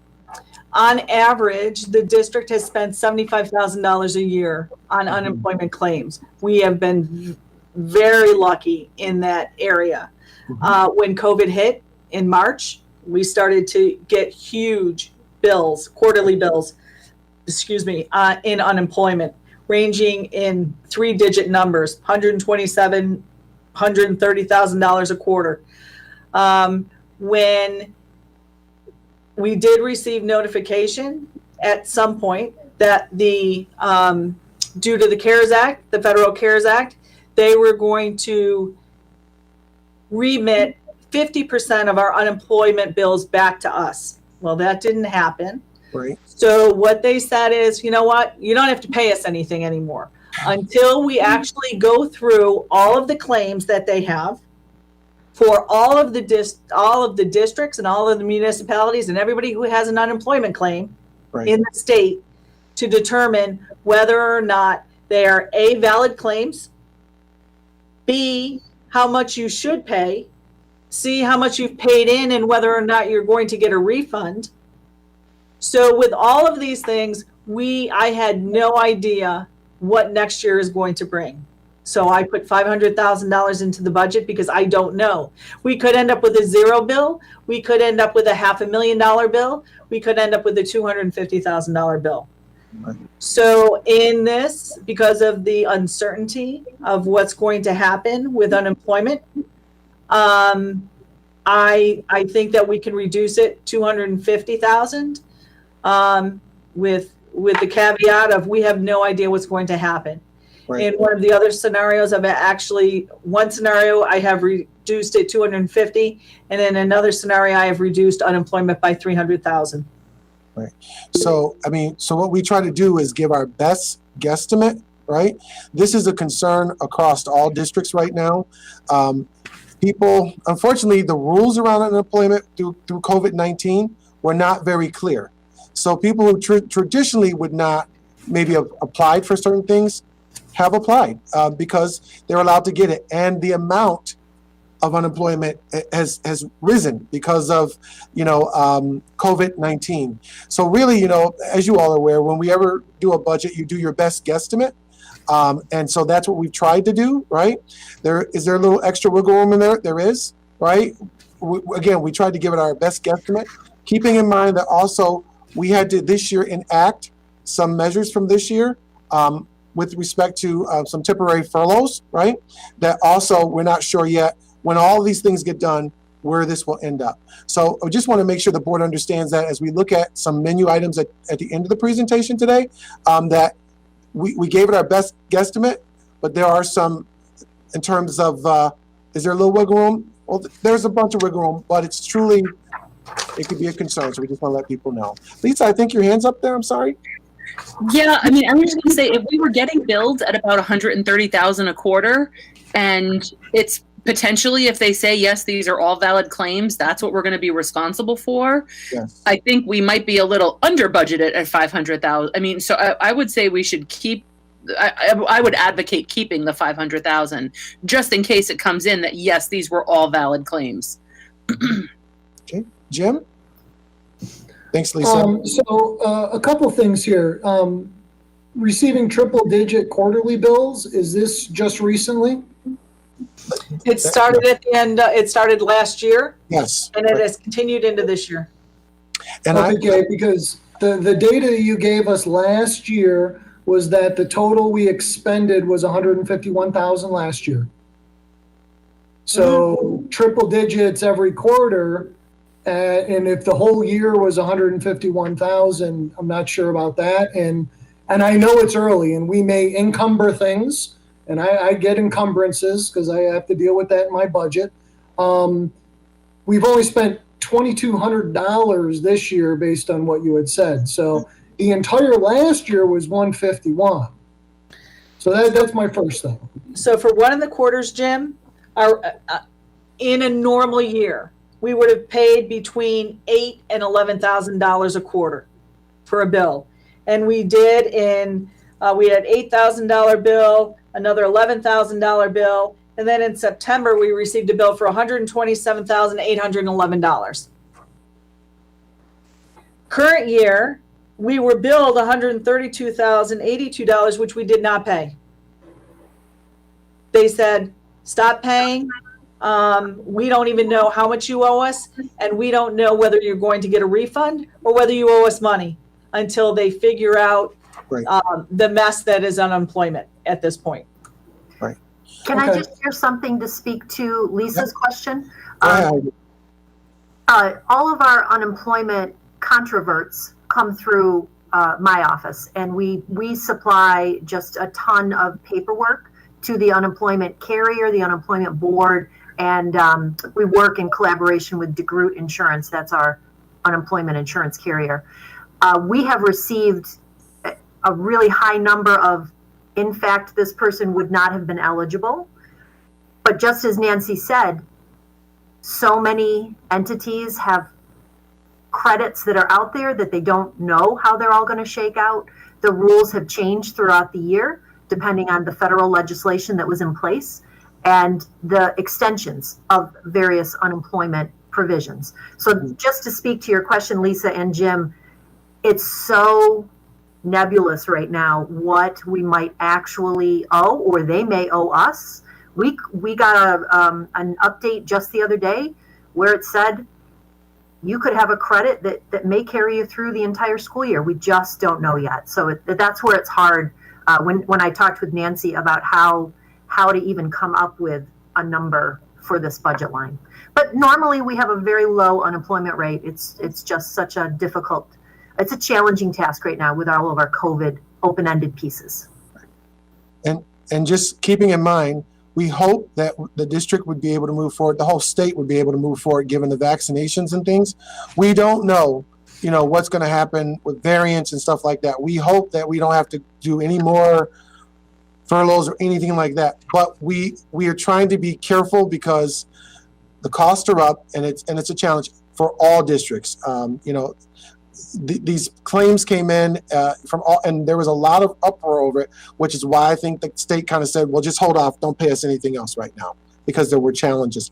We needed to challenge some of the numbers, which were higher than norm. Tom, I think you had your question, you had your hand up, and then I think I see Jim. Well, I was just going to say it's basically a lagging indicator, and we're going to do our best guess, right? Yes. Because everything is in the rear view mirror, and they're just assembling it as we go along. So, best guess on this number. Yes, I would normally look at that number and say we're outside the range, but I really, for agreeing with Lisa, I think it's whatever number we throw at it, it's going to be a guess. And if we could utilize it someplace else, as long as we could move it back, or if it sits here and then we can utilize it later, that's one thing. But yeah, I was just noting that everything is lagging as far as when we get the information. Thank you, sir. Okay, Jim? So if I remember correctly, we have an unemployment reserve fund. We do. Mm-hmm. So when we came into this fiscal year and state aid hasn't shown up since March, and we need $800,000 worth of laptops, the board took that money out of the unemployment insurance, unemployment reserve, if I remember correctly, and we transferred that to BOCES to buy the laptops. And then at that time, one of my questions, again, as a new person, said, do we have enough in that? If we take $800K out of this unemployment reserve, does that leave us enough? And I think at that time it left us a little more than $2 million in that account. And the answer, as I remember, was yes. We don't need, under normal circumstances, we never need anything like that. And we were talking about $2 million. But then our auditors came back and said, hey, in 2019-20, you got leftover money. And this board voted to pay all of that money into the unemployment reserve, basically refunding all of the computer costs plus more. So I don't know the exact number, but I think our unemployment reserve is a bit north of $3 million, which was way, way more than we needed it before. So I'm wondering how our annual budget of unemployment insurance at a $50K relates to the unemployment reserve. So the unemployment reserve, and I don't have that number in front of me, Jim. I apologize, I don't have the reserve numbers in front of me. But if the board were to choose to appropriate a reserve for the budget, then whatever expenditures we had in that year, that's what that reserve would cover. So for example, if the board said, I want to take $75,000 from the unemployment reserve and appropriate that for next year's budget. On average, we have $75,000 worth of claims, so that reserve would offset that expenditure in that budget. If you said, I want to use $300,000 from the unemployment insurance reserve, and our actual claims only came in at $75,000, you would actually only be able to transfer from that reserve the $75,000, not the $300,000, to support other items, because that is a reserve that is for a specific purpose. Right. And so I guess that actually goes to what I'm thinking is because it's specifically set aside for unemployment. If we happen to under budget our unemployment insurance right now, and in the next year we needed extra money, I imagine that's what reserve funds are for. That at the time the board would be told by Dr. Calvin and yourself and say, hey, we thought it would be 100 or 150,000 of unemployment, but now it's 200. So we need another 50K, and we're suggesting you take it from that unemployment reserve. With that vote, we transfer that line item, and that problem is solved. And again, if I think about our reserves, they're rainy day, and it's for these kinds of things that come about. As a regular line budget item, and I will try not to overstate this over my time, but I think part of the issue that I have is that we look at what we budgeted for in the last year and not what we actually spent in previous years. And again, I thank Kathleen for bringing that up a couple meetings ago. When just looking at, it's only a 2% or 10% increase over what we budgeted, that doesn't speak to what we actually spent. And if you're constantly doing what we budgeted rather than what we spent, I think that's how you get into an inflation spiral that I don't think anybody really wants. So I'll just leave it. Again, that's the way I'm imagining reserves, and that's how we could nip and tuck. And please, we'll check it out. I think that unemployment reserve is north of $3 million. But even if it's just $2 million, that's a lot of money, and that's what it's earmarked for, unless I'm misunderstanding. Right. So I think, as I shared earlier, at the end of our presentation, there will be some options for the board. This is one of those options, Jim, and one of the reasons why it is one of the options is because we do have a reserve that if something comes up that you can pull from. Right. So as we kind of go through it before we get at the end, you have certainly an opportunity to say whether or not you want to keep a little bit in your budget, or do you want to just kind of pull off from your budget if something comes up, or do you want the combination? Points well taken, Jim, and we appreciate it. Heather, I think you have a question. Yeah, I'm just wondering, Jim, especially because you're the one that's, really interested in this piece of it. Do you need the reserve number to make a good decision on this? I don't need anybody to tell me. I can go look it up from our last thing. I apologize. I didn't look it up, but we get these monthly, semi-monthly things, in our consent budget. And that number's in there, I'm sure. So I don't need anybody to get it to me. We don't vote until tomorrow. I can look it up. If anybody else is interested, maybe it should be sent to the whole group. But I think my recollection is kind of accurate. I think we're north of 3 million. Pam's shaking her head, yes. Yeah, you should be able to see it in the fund balance projection reports, what the reserve balances are.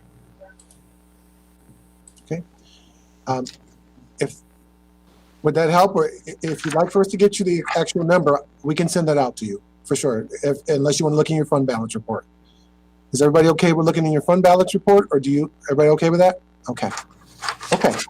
All right. Okay, are we okay to go to the next slide? Everybody good? Okay, go ahead. All right, debt service, tax anticipation note. If this is a safeguard in case we need cash before tax revenue comes in, why can't we use certain reserves funds and reimburse once revenues come in? Since this hasn't happened in the last 4 years, is this really a concern? Go ahead, Nancy. So the tax anticipation line's been funded in the budget as a precautionary line item in past years. We can reduce this in the budget. But just so that you know, reserves are set aside for specific purposes. And if we were to do a mid-year allocation from a reserve, like the board had done for the computers, we would have to amend our budget. And just remember that some reserves are more restrictive than others to get the cash out of. Okay. All right, next slide, please. Dental insurance. Why has dental insurance increased? That's the first question. And then the second is, why do the state slides not match what's in the budget? Go ahead, Nancy.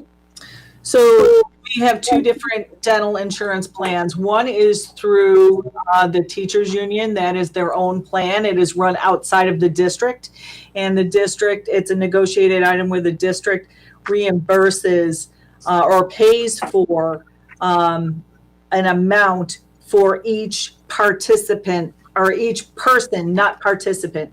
So if we have 300 teachers and only 200 of them take the dental insurance, we pay 300. That is a negotiated item. And that's just as an example.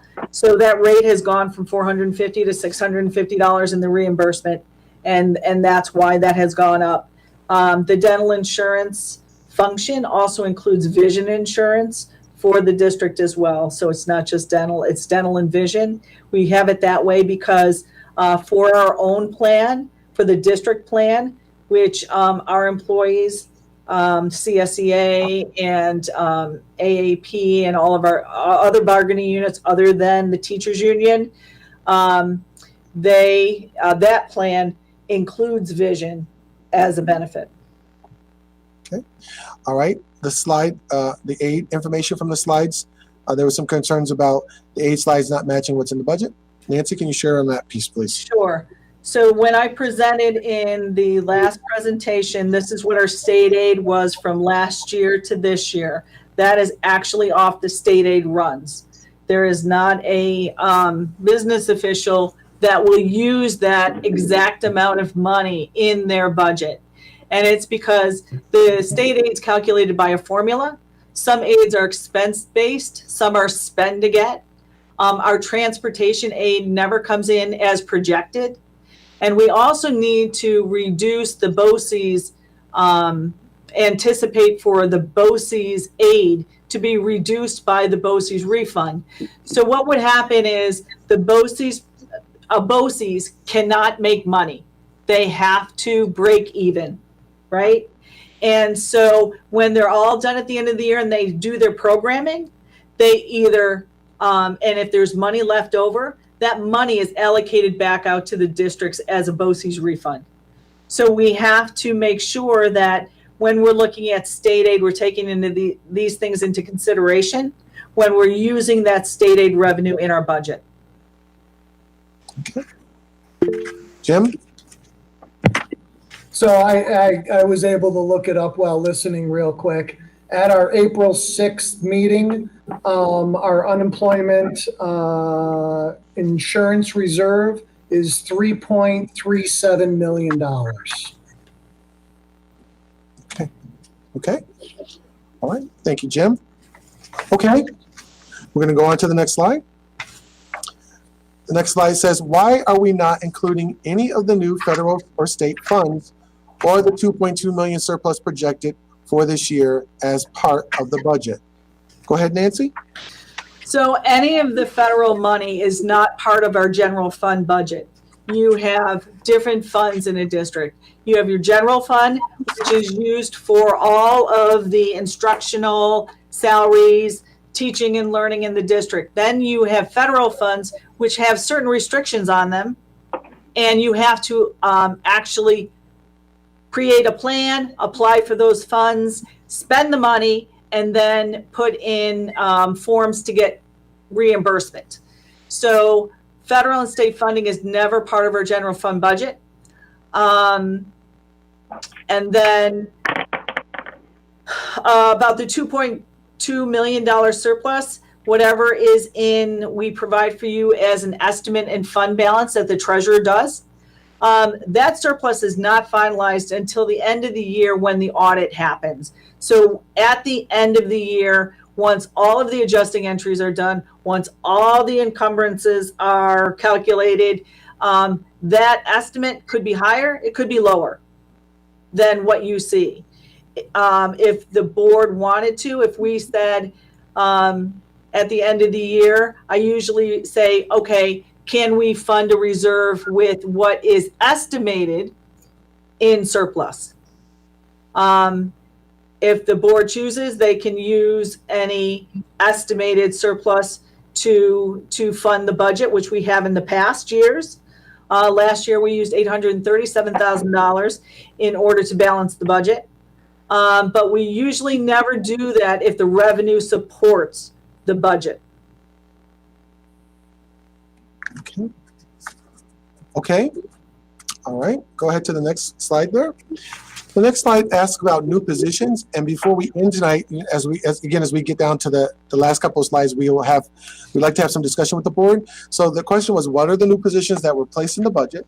So there are 2 special education assistants that are required by IEPs that we will need. And then there is an electrician that has been put into the budget, open for discussion here before we end. And then the 2 SROs through the sheriff's office were also placed in the budget, and we would need to have discussion around that. There are also some other questions or suggestions around RFP services. Can the district RFP for electrical services or an electrician? You can RFP, but what needs to be understood is that the district could do this, but when issues do arise in the district, they usually require a quick fix. You need somebody to go and handle and deal with the issues, especially when you're dealing with electricity, and it's not just electricity. There are a number of things, and Dave is going to share in just a moment, which is accomplished by staff on hand. So those are the positions that are there. The other question I think that came up is, can you actually work with the BOCES to do an electrician? So we are not aware of any of our districts who have a share around an electrical person. Everyone generally wants their own person on hand. We don't know of any districts as of today that have actually resourced outside to get an RFP in place around electrical services. They all have their own people internal to do what pretty much needs to be done. So with that said, in terms of segueing, I guess I'd like to talk a little bit, if we could, want to bring Dave in. He's been on. Thank you, Dave, for being so patient. He's on his phone because the system doesn't give him the screen there. Dave, are you there? Okay, there you go. So I'd like to share a little bit about what's been happening this year, what's been taking place throughout the year. I know as we began the year, there were some questions or concerns around this, but I guess we'd like to give you a time to talk a little bit. Before you go in, Dave, I think Linda or Heather, did you all have questions or concerns? No, I wanted to get to Linda if she needed something before we went into. Sure. Yeah, my question is, if in fact we decide that an electrician is needed. Times there's money we use in change orders at our projects, and there's times where we could do the work in-house and not have to do a change order for it. And that's happened in this past project, and there was nobody here to do the work. The wheelchairs and the lifts and the elevators, most of the time when they break, it's electrical. And since this gentleman retired, we've had to call the elevator company for everything. I mean, typically we would look at it first, and if we couldn't figure it out, or it was hydraulics or something that we can't do, then we would call them. But we definitely would rule it out first, just to save the money. So that's like a really quick overview of what they do. Right. And so if you say on a normal yearly basis, Dave, you have 7 schools and other multiple buildings, right? On a good year, how many work orders would you say that an electrical person is involved in your area? Well, it's hard to judge because it changes every year. But like, for instance, the last year period he was here would have been from July of 2018 to June of 2019. Mm-hmm. And in that he recorded was 456 hours. of actual work orders that were done. That probably doesn't count a lot of times when he was assisting on somebody else because the work order would have been assigned to somebody else. But that's just what we know that he did. Now, also, there have been some questions about, we have some new things, and so we may not need, electricians as much. So we do have in our project some things that have been updated, but that's not, every building doesn't have all of its lights, all of its switches, all of its breakers, everything that's updated. There are some of our sites that have had some updates, but we still need some assistance and support. Would you talk a little bit about that? Well, we do, and we still have some stuff, that's still in the phases going out, and but even the new stuff, parts break and stuff goes out, and we still have to fix that stuff. The warranty is good for 1 year. After that, it's pretty much ours. And power outages, power surges, I mean, they play havoc on our systems, and so it's just to have somebody here that can address it fast, because like I say, if we can fix the stuff before the students and staff get here and they don't even know what happens, then we did a pretty good job. Right. And we have, just so the board is aware, so over the last year, there was a concern around this, right? So what they try to do is be very efficient, see what we can do to kind of get it done. And really, I think Dave has been trying to just do it with his team wherever possible, with the mindset of hopefully in the near future there would be some help that would come in. That's been a challenge. That's been a real challenge, I think, for Dave's crew. I actually stopped by and talked with him one day about the challenges around the electrical work, and there was quite a bit. But I would say that Dave and his crew has been doing everything they can to pitch in and to do it, right? We have some people who are not electrical certified, but yet they're still pitching in. However, there's a risk there with that, with respect to health and safety. Dave, can you share a little bit about that, please? Yeah, we do. Whenever they try to dive into this stuff, obviously they're not the certified electrician. So there's a lot of investigation, and every time they're doing that, they're away from their own jobs, and so things start falling behind. I anticipated an electrician coming, so for instance, there's like light poles around where the lights are on during the day, or some of the schools and that, and I don't want these guys working on that because it's high voltage, and I really want somebody else to get here that to be safe more than anything, to make sure nobody gets hurt in that. So there is a backlog of stuff happening because of the absence of this position. All right. So Dave, in terms of your recommendation for your department, it would be? Well, to get an electrician, and I believe it saves money, because I mean, we've already spent, not that we could have done everything, but in change orders in the recent phase, it was about $28,000 we spent. Something that we got billed for removing old wire and stuff like that, we could have done if we had the person here. Our elevators and elevator and chairlift stuff, we spent about $13,000 so far, because every time we have to call them because there's nobody here that can look at it to check before to see if we can fix it. So like, there is a cost to it. I mean, just the work orders and the preventive maintenance, we're behind right now in the electrical for the preventive maintenance on fans and stuff like that.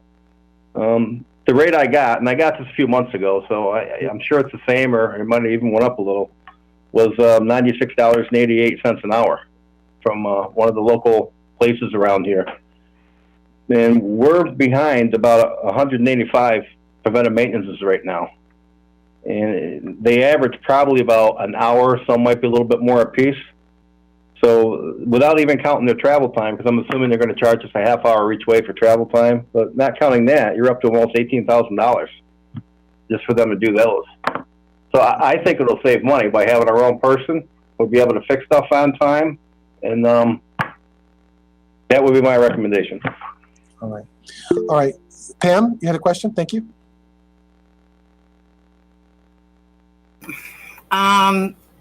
It's probably some questions and some comments.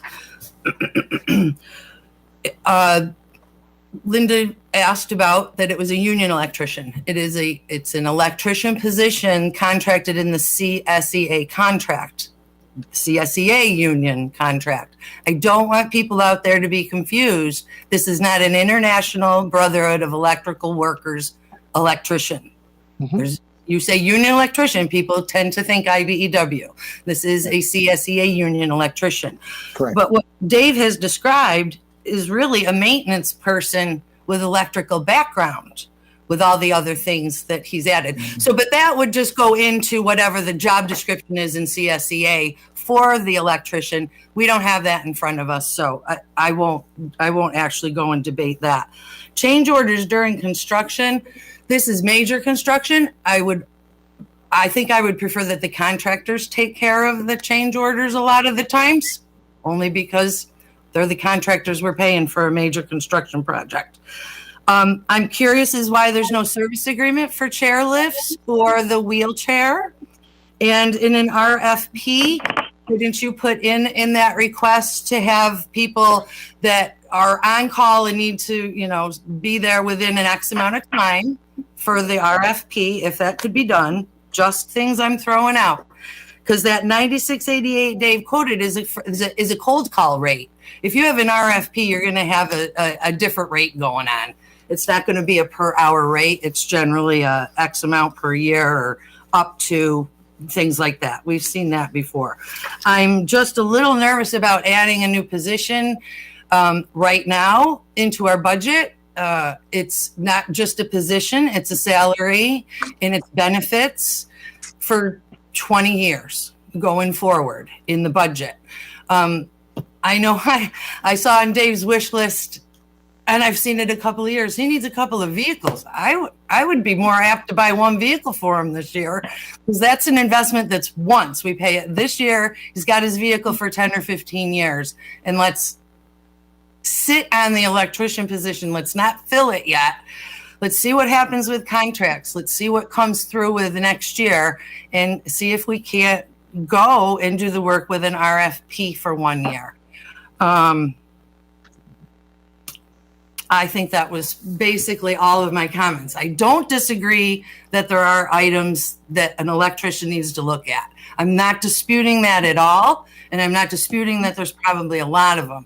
I'm just nervous about adding a $67,000 position plus benefits this year.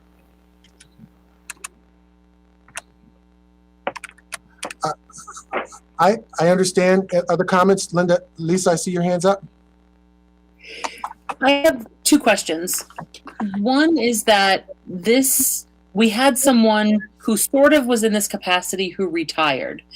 And then we went without, so were we down a maintenance position this year? Yes. So we're not really adding a position, we're just refilling one from 2 years ago? Yes. Okay. They tried to, what the team was trying to do was see if it would work and see what would happen, right? And I have to be honest with you. I really am recommending to the board this position. Now, the board is certainly up to you. We can do whatever you wish to do. But with respect to health and safety, I have to tell you, I've had interactions and conversations, and I've been watching this work that's going on with the electrician.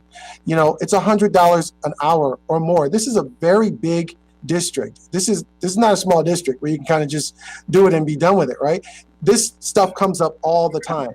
And with, it's just that, when you hear Dave say we have 185 things that we're behind on, that alone is $18,500. That's just for 1 hour. Some of those things will take you 2 or 3 hours, right? And that's not even counting all the other things that need to be done. So I respect whatever decision that the board gives to us. We will respect that. But it's just, I think that this is in the position to personally not do it this time. Maybe there are other areas that we could look at that are more, areas that maybe we could certainly, think about. I personally think, every area is important, but I do think this is a health and safety concern. And I do think we need someone who is certified, not just a maintenance person, who can help us to really keep this up to par. Again, we respectfully, whatever the board wish to do, we will certainly do for sure. I think Kathleen had her hand up, and then I see Heather has her hand up as well.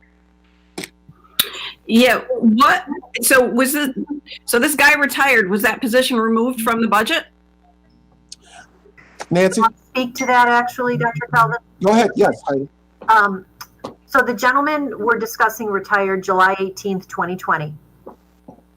Those of you who were on the board, I believe the timing was at the very end of last school year, perhaps at the very beginning of this school year.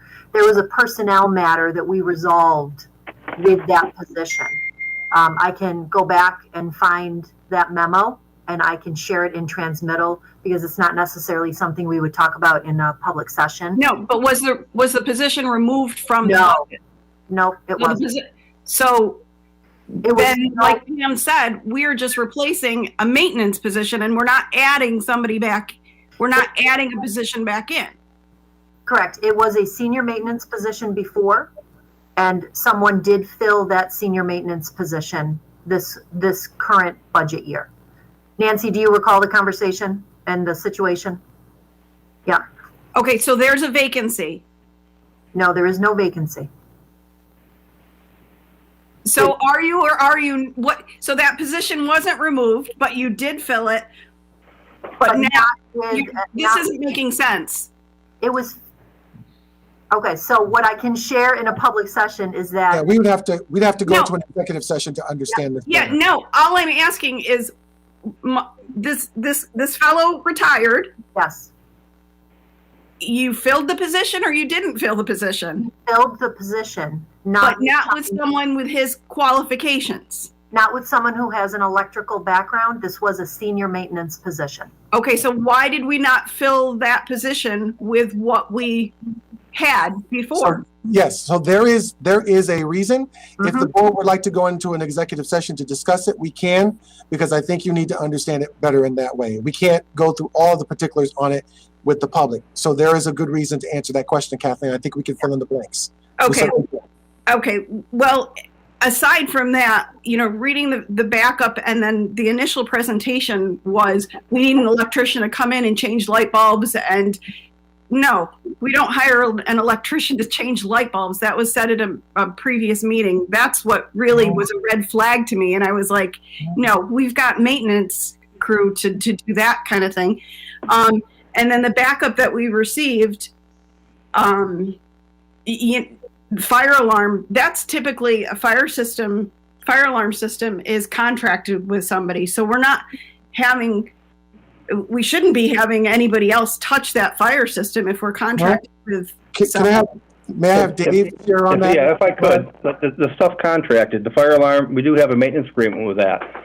But when the fire alarm goes off, those people are hours away. Fire department comes here, we have to go over there and see what the problem is with our system. And anything major they fix. If it's a smoke head or something like that, we need to figure out what it is so those kids can get back in the building and just change the smoke head or do whatever we have to do on it. The wheelchair also and the lift, we have a maintenance agreement with that. Well, a lot of times it only covers so much. And we always look at it first, because if we can fix it, two things happen. The wheelchair is up and running again in case somebody needs it right away. And you can save some money if it's something not covered in our contract. When they come down, if it's something we can fix, then we'll fix it ourselves and not have to even call them. Okay. One of my big concerns, and Pam said this, is adding a position. And like I've said, I've voiced my concern over how much we've bumped up this budget every single year for the last several years. I've said it, other people have said it, it's not sustainable, especially for our community. And so adding a 25-year plus position at that amount, I don't see I don't see the justification. Is it convenient? Yeah, absolutely. Much more convenient than having to call somebody to come from Syracuse, whatever, to do it. But what you're explaining and what you're asking for and what Pam said, which was absolutely correct, is that you're really looking for a maintenance worker with electrical background and electrical certifications, because I don't know how the union is going to allow an electrician to shovel sidewalks and put salt out And I don't want us to be in a position where we've got somebody and they're saying, not my job, because we've had people come to the board before who've said, not my job. Yeah, well, Dave, can you talk already about how this works in terms of, so we have people who work in a group of different areas, and they still work together to get tasks done. Can you share a little bit about that? And then Heidi, maybe you can chime in a little bit on the whole maintenance piece. Go ahead, Dave. Yep. They all work together, and they because you only have so many guys, so on bigger jobs they have to help each other. Snow removal has always been that way. With the maintenance, the grounds are they start the thing, and if they need more help, the maintenance has always helped. I think it's in the job description actually to assist with snow removal. The electrician we did have, or the senior maintenance guy we did have, he's always done all of our electric because that was his training, and I believe he was in the Navy. And so, although the title was senior maintenance from when he was here 35 years ago when he got that title, he really was more of an electrician. Okay, all right. Heidi, do you want to add any additional information there? Sure. When we work with the city to develop our job descriptions, they also have in a lot of their maintenance, senior maintenance, specific title job descriptions, clauses about snow removal, because that just is a big piece of that crew's expectation. So I agree with you. I wouldn't want to ask anyone to do something that's out of their job title. But when they have a job title, it includes their main tasks, and then sometimes other language that says they'll be expected to help out with these specific items as well as related work as required. So that provides us, and we've had an expectation for decades that in fact a lot of our maintenance and senior maintenance as well as custodial staff are responsible for snow removal and ice. Just to share, in case you wanted to go back and check, there is a reference in the July 14th board meeting of this past summer, some information. And then I can follow up with Dr. Calvin some of those specifics, because that was just when he was coming on with us, and he may not be entirely familiar with the situation that was resolved with this item that you're discussing. So I just want to make sure everyone has all that same information. Heather, did you have a question? And Lisa, I see your hand up too. I did. I'm having a little. So we're not looking for a senior maintenance worker. We have filled that position. We are looking specifically for an electrician. And if electricians in the commercial market are making the numbers that Mr. Crisopoli is talking about, is it really possible to get an in-house person at a reasonable rate that we're talking about? And if so, I mean, I definitely agree that the people touching our electricity should definitely be certified electricians. And I do not want to, I'm not to disparage experience from the past and things that, people get for training, but I definitely think we need a certified person. And I just can't imagine that there's a person that went through getting their certification who is also, like Kathleen pointed out, willing to do the other things that we want to lump into one job. It just feels like no, that doesn't exist. No, it does exist. Every district has them. It exists. People are out there who would like to come in and work in this capacity in school districts. I don't know of a district that doesn't have someone who does that kind of work for them. I don't know of a district that doesn't have. What we had before, it sounds like, was someone who had kind of an affinity for and could do electric work, but wasn't necessarily certified. I think they're very different. I understand. I think Jim had a question there. Thanks, Heather. Jim? Tom can go first. Okay, I'm sorry, I didn't see Tom. I apologize, Tom. Go ahead. Okay. No, I just said they are out there. It does work that way sometimes, and you find the right person. I think I could speak to it. Our HVAC guy was somebody who had his own business, was out there and decided that he liked working in this type of a situation. And he's an excellent HVAC man, and he does a great job for us, but he prefers the structure of this. So I think those people are out there. The one thing that I just want to say, though, too, is I know we're looking at the money component of it, and we're looking over the years and adding the position. But to me, it's the efficacy of how well do we work and the time. And the time is the most valuable to me, not just but what we may pay him because he's there and he's on call, he can do it, but the time we may lose within the district. If anything, when things go down for whatever reason, if we have to shut down, if things take a little longer, that's the time that's more important to me. And if we run effectively through electricity, HVAC, all those components, we need to run efficiently to basically keep, at least in my estimation, to keep the schools running as smoothly as possible. And the faster we do it, the better we do it. So to me, it's money well spent. All right. Jim, I'm sorry, was your hand back? Go ahead, Jim. Yeah, no, just a few things. I think one thing is if, we actually have an executive session planned for this evening. So if we really want to understand why, a little more background about why a position was filled with somebody who didn't do the same job, we can open that up there. But I guess to me, more pertinent of the conversation is the fact that, and Mr. Christofoli, please correct me if I'm wrong here, but we do have people who are plumbers who do other things. We do have people who are carpenters who do other things around the district, and this would be analogous to that, right? Yeah. Yes. Right. Okay. And so also as part of that, we're really talking about adding this as a budget item. Whether we get the information before or after the fact, before we post the job, the board hopefully could get a job description, as Dr. Calvin was talking about, are written through the city that is CSEA approved, so that before, if this were approved, that we could see in writing how this person would do jobs beyond that.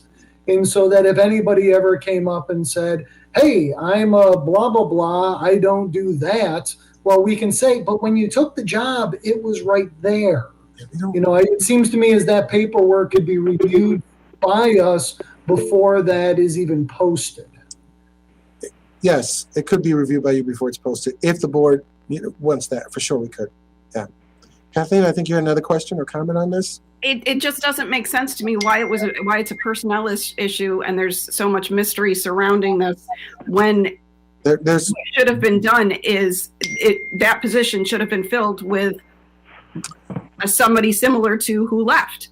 Right. That's what I don't understand. And so now we're adding in a completely additional position. Right. I think again, so Jim mentioned that we do have an executive session. So the board, my understanding is, won't make their final determination until tomorrow night.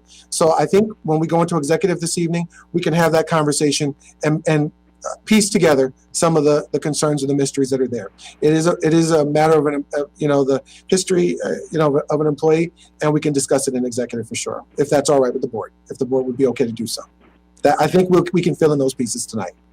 If I can add just one more thing, just for a little bit of history. Many years ago, we did have an electrician. And Heidi, I don't know if that position is still on our job descriptions for the district. That person left. And when he left, it was a very, very difficult budget year. And our electrician had just retired. The two of those kind of worked together. When he left, because of the budget, we didn't replace him because we knew we had the gentleman who just retired. And he was capable of it because of his training and when he was in the service and that. So way back when, that's when our actual district electrician was not replaced. And we have the position in the CSEA contract, but not an updated job description. So like with a few of the other job titles, specifically like the HVAC, when we put somebody in that job title, when we had it vacant for a number of years, we always take some time to review the job title, update as necessary. I work with City Hall and we move it forward that way.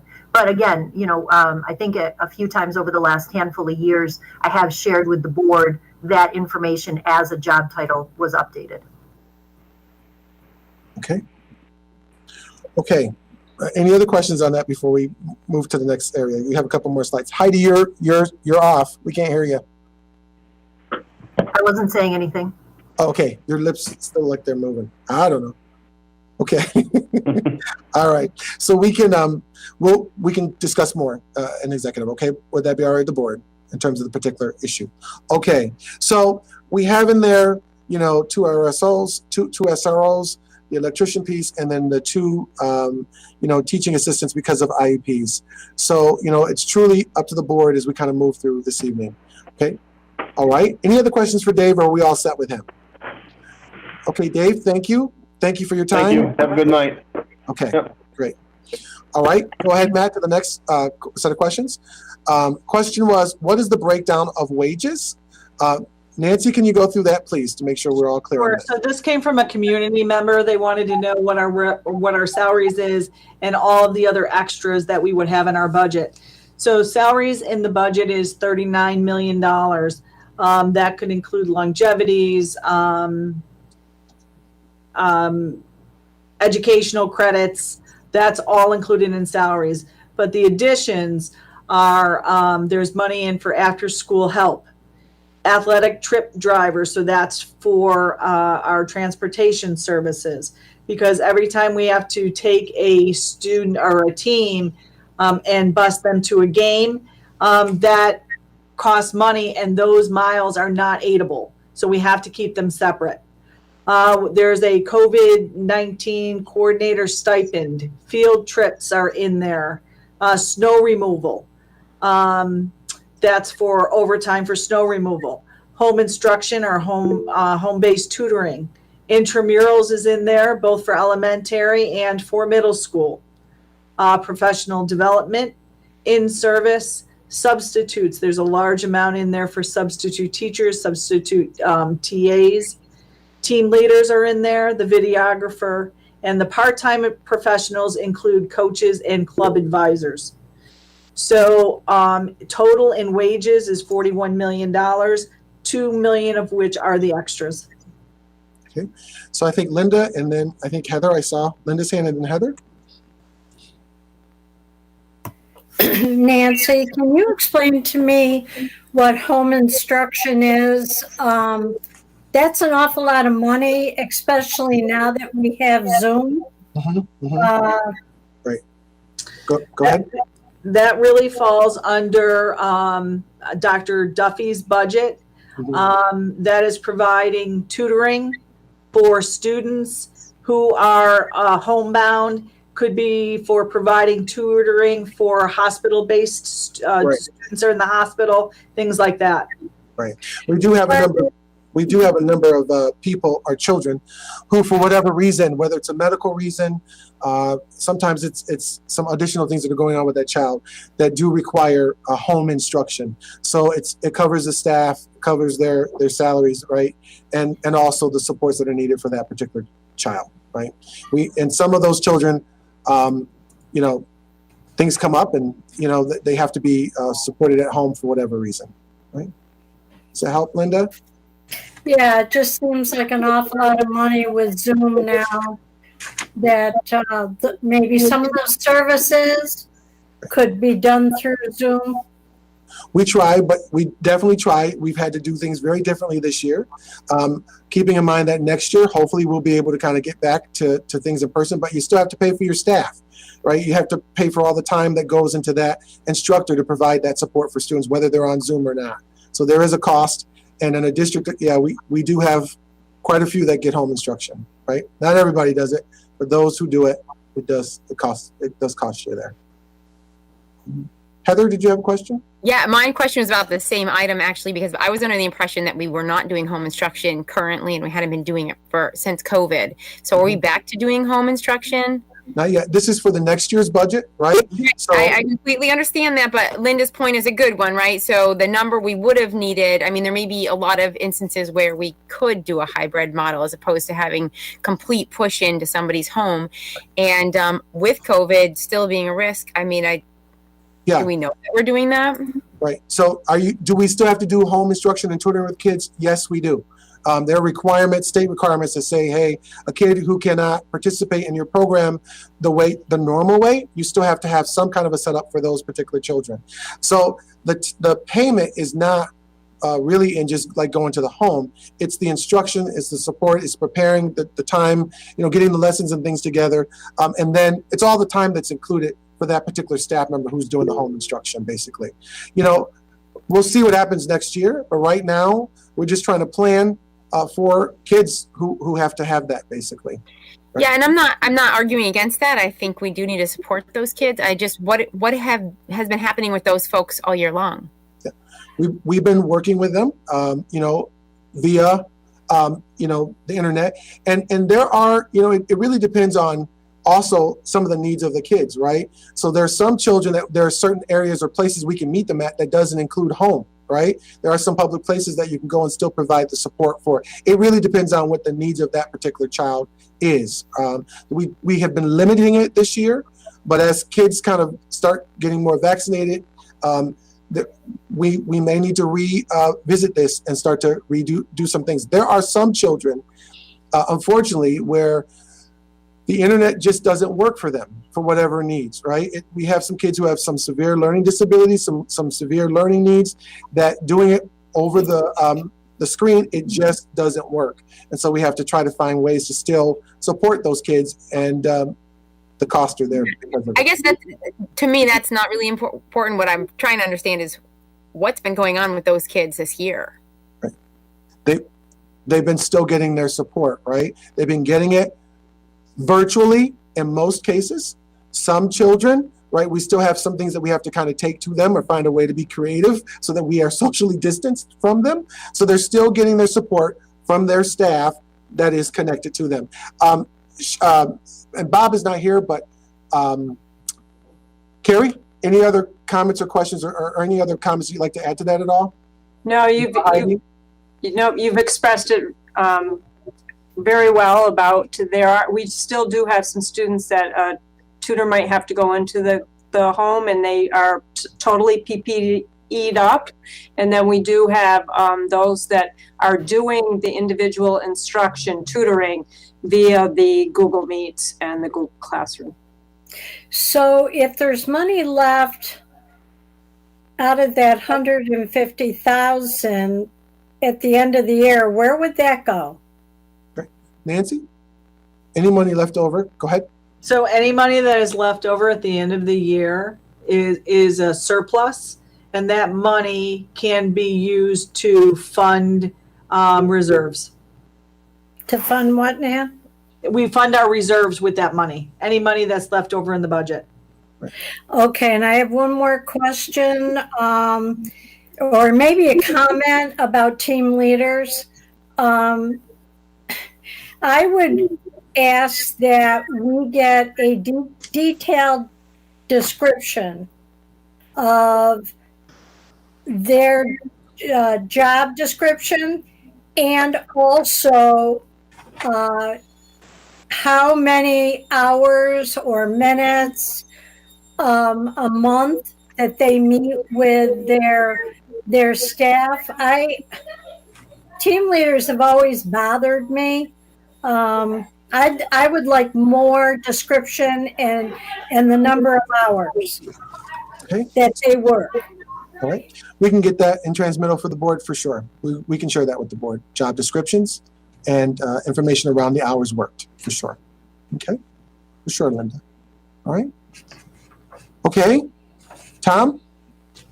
Yeah, just very quickly, would it be possible, Nancy, to get a breakout of the part-time professionals in terms of that aspect? I mean, the number that jumped up to me is not the 150,000, but the 800,000. So you want to break down between the coaches and club advisors? Yeah, if I could just get if that'd be possible, just to, and you don't have to. It would be just numbers, breakout between. Yeah, just the breakout between, if that'd be possible.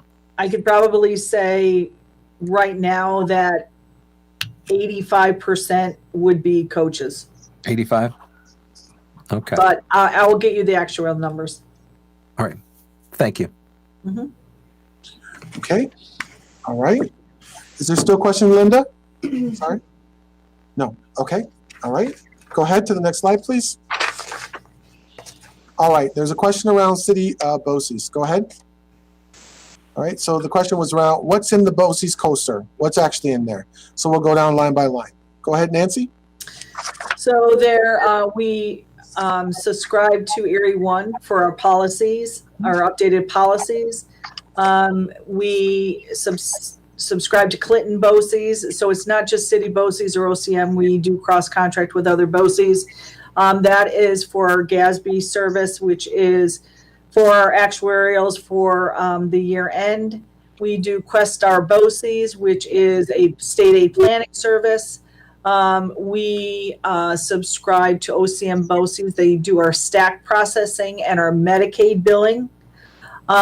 We have employee benefits through Albany, which is part of our health insurance, where they look at some of our claims and make sure that we're paying the lowest we can. We pay BOCES for co-op purchasing, gas and electric. We belong to that COSER. OLAS is a system that Dr. Sweeney uses for hers for any applications that we get for teaching positions or actually any positions, negotiations. So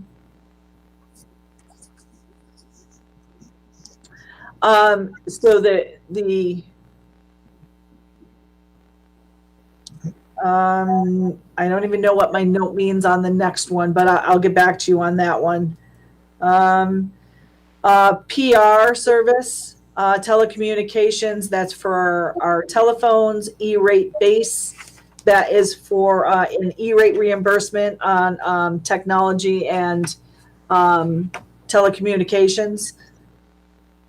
Next slide, Matt.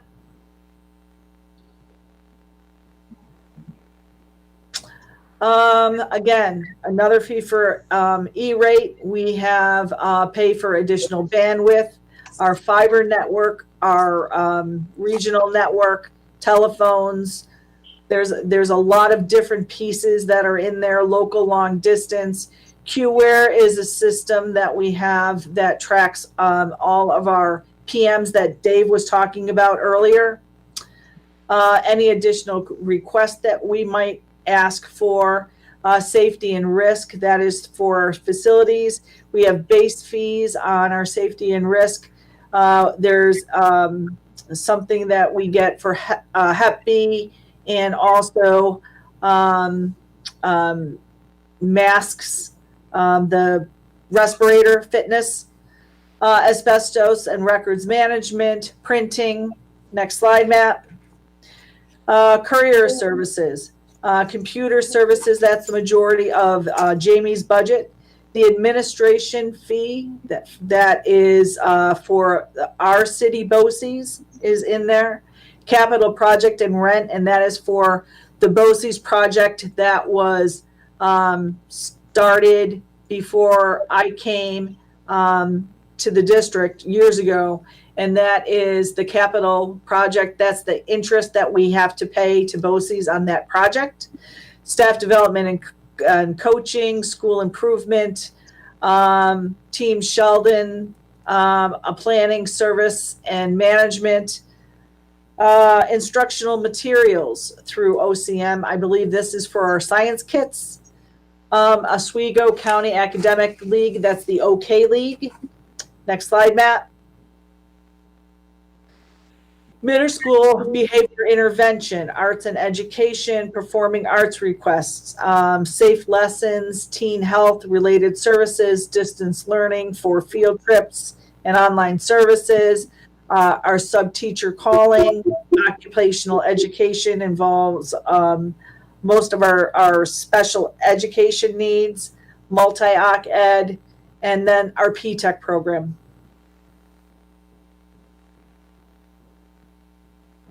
Go ahead, Matt. Oh, we're still going.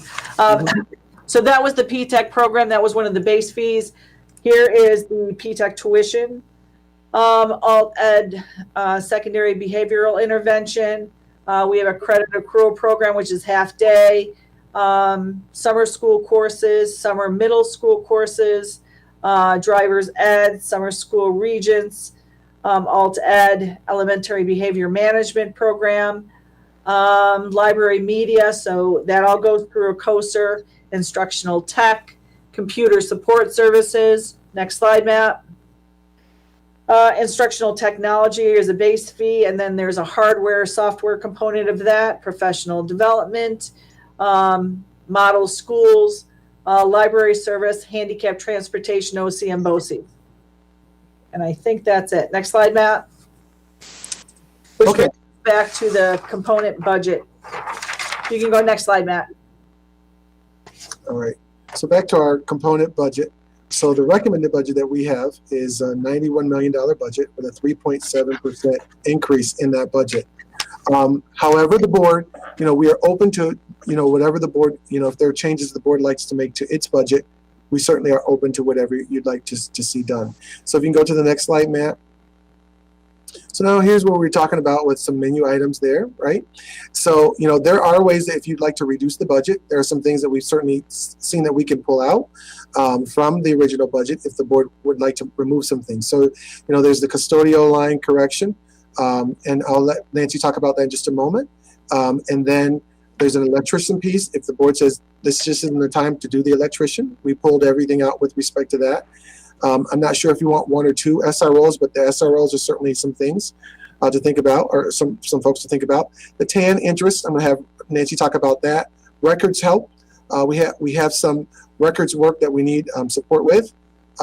For election machines, there's some cost there, about $2,000 that we can pull off the budget. And then there's unemployment pieces, and we talked a little bit about the unemployment issue that we are facing, right? So can we talk a little bit about the custodial line, please, Nancy? Let's go down each item, please. The custodial line, the TAN interest, the records help, the election machines. Let's talk those through with the board so they'll know what those things are. So what I did is I went through line by line the whole entire budget and looked at what we had budgeted per person, just to make sure that we weren't.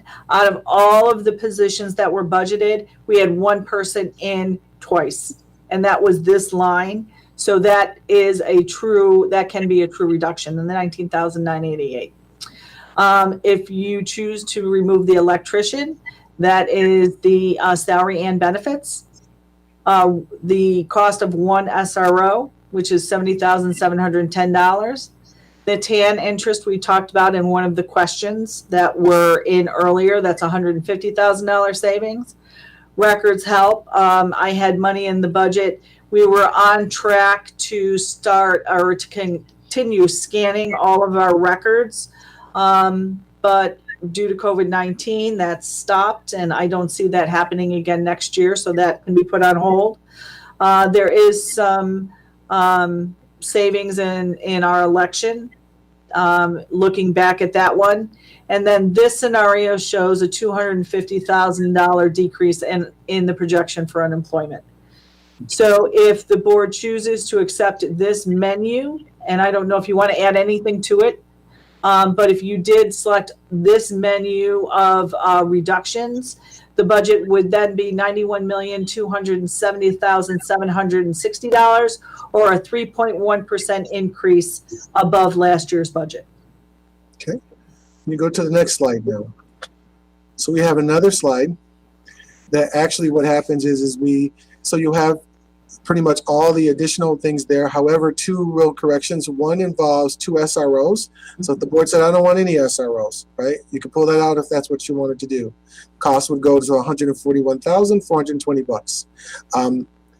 I recommend the SROs, but really we're open to the board for sure. TAN interest at $150, and then you see the records help there again, the election machines, the custodial line, which again Nancy's already shared that is a true that would come out. Unemployment. So if you say, hey, listen, we'd prefer, like Jim was asking questions about, our reserve.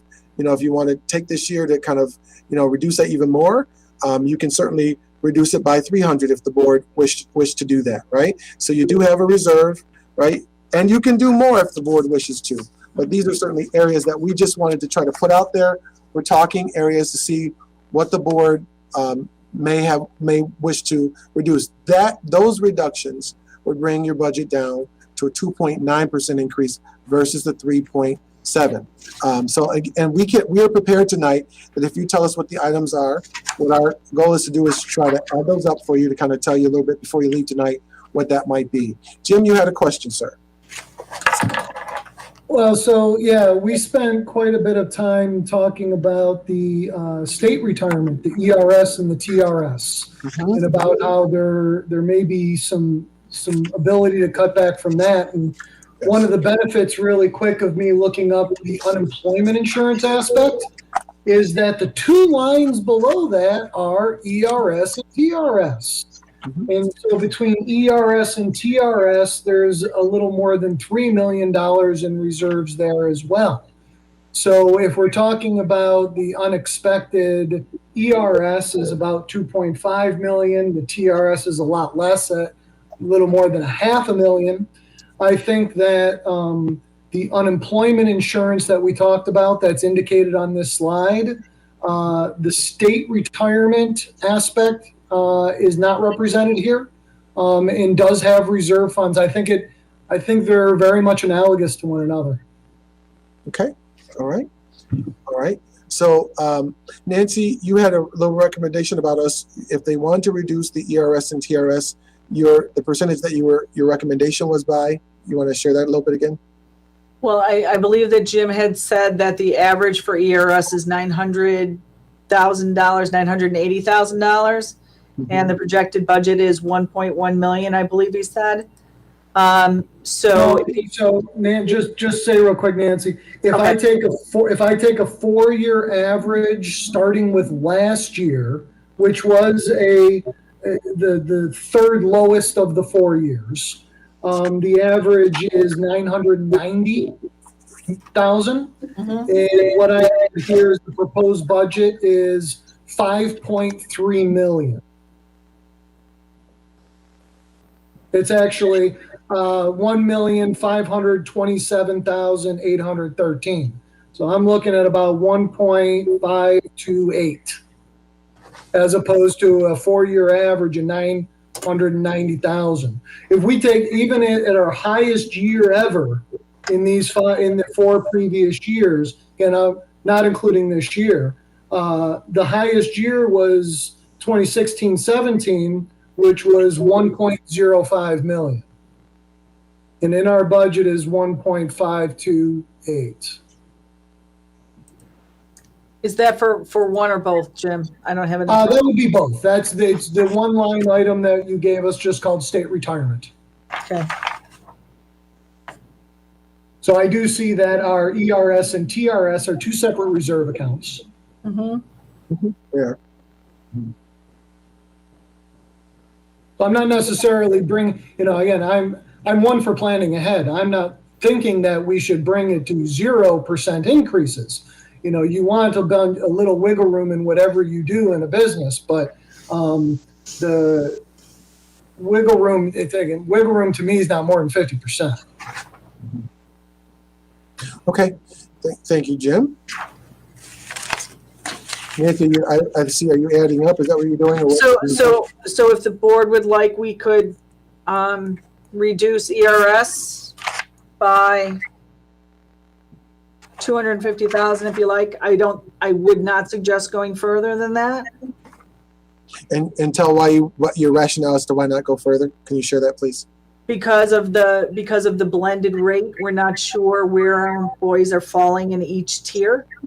So if you want to reduce it, I think that $250,000 would be a safe amount. Okay.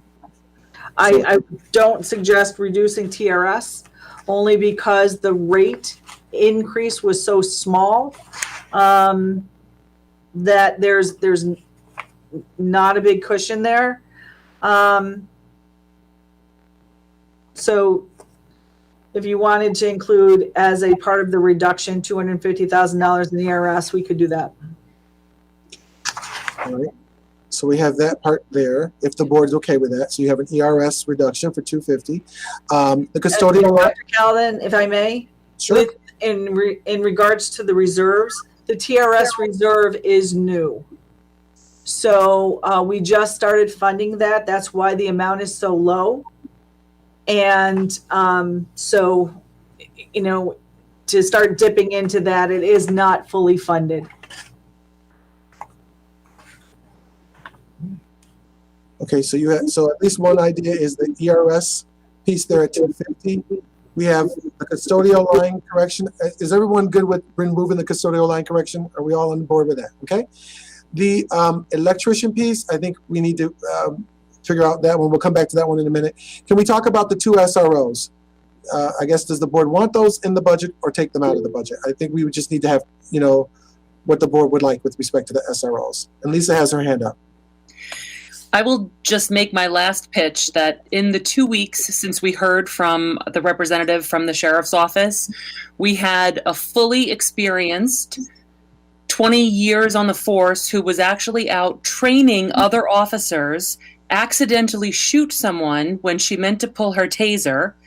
And we also had a student shot in a school by the police who responded and the SRO who had in the altercation was shot in the leg.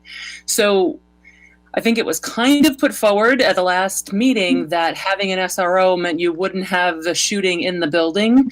And that was based on what happened at the Parkland shooting.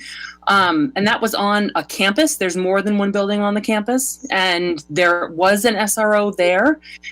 He was not physically in the building, in the one classroom building where the shooter was, but he was on the campus. And the shooter would have known that there was an SRO there when he planned that shooting. So, and, just so from some evidence, in addition to the, my concerns about having armed police, effectively sheriffs in our schools. Okay. Right. Any other feedback from the board or questions around the SRO piece? Okay. Pam, go ahead. Thank you. I support 2 SROs in the building. I don't see any guns in our building from kids. I hope to God that nobody ever does. There are other issues in the building that the SROs can handle and take care of. It's not a mass shooting that we're putting them in there for. They do a lot of good. I hear Lisa, I read those articles or saw them on the news too. They're disturbing, but it also reinforces to me why we need SROs in our building. Any other feedback or thoughts from the board? Jim? Yeah, so at one of the meetings we talked about this. I brought up if we get some information about how our SROs have been involved in the school and getting some data, not individual incident reports, of course, that's too minutia, but try to get an idea about how they're being useful and I don't know how to put this, in a way that other people cannot. Okay, so building confidence and relationship with our police force and all these things, I appreciate, I support, but in ways that they're doing things that our individuals cannot. And the reason I bring this up again is that not too long after our meeting where I made that request, the Palladium Times published a news article that talked about this conversation and gave data from a website that they collected from. And if I remember correctly, it was something like 15 major incidents in a school year, which, I'm thinking about, 9-10 months in a school. It's an incident and a half a month. And I'm not sure if this is a blown out, knockdown brawl, if this is some other thing.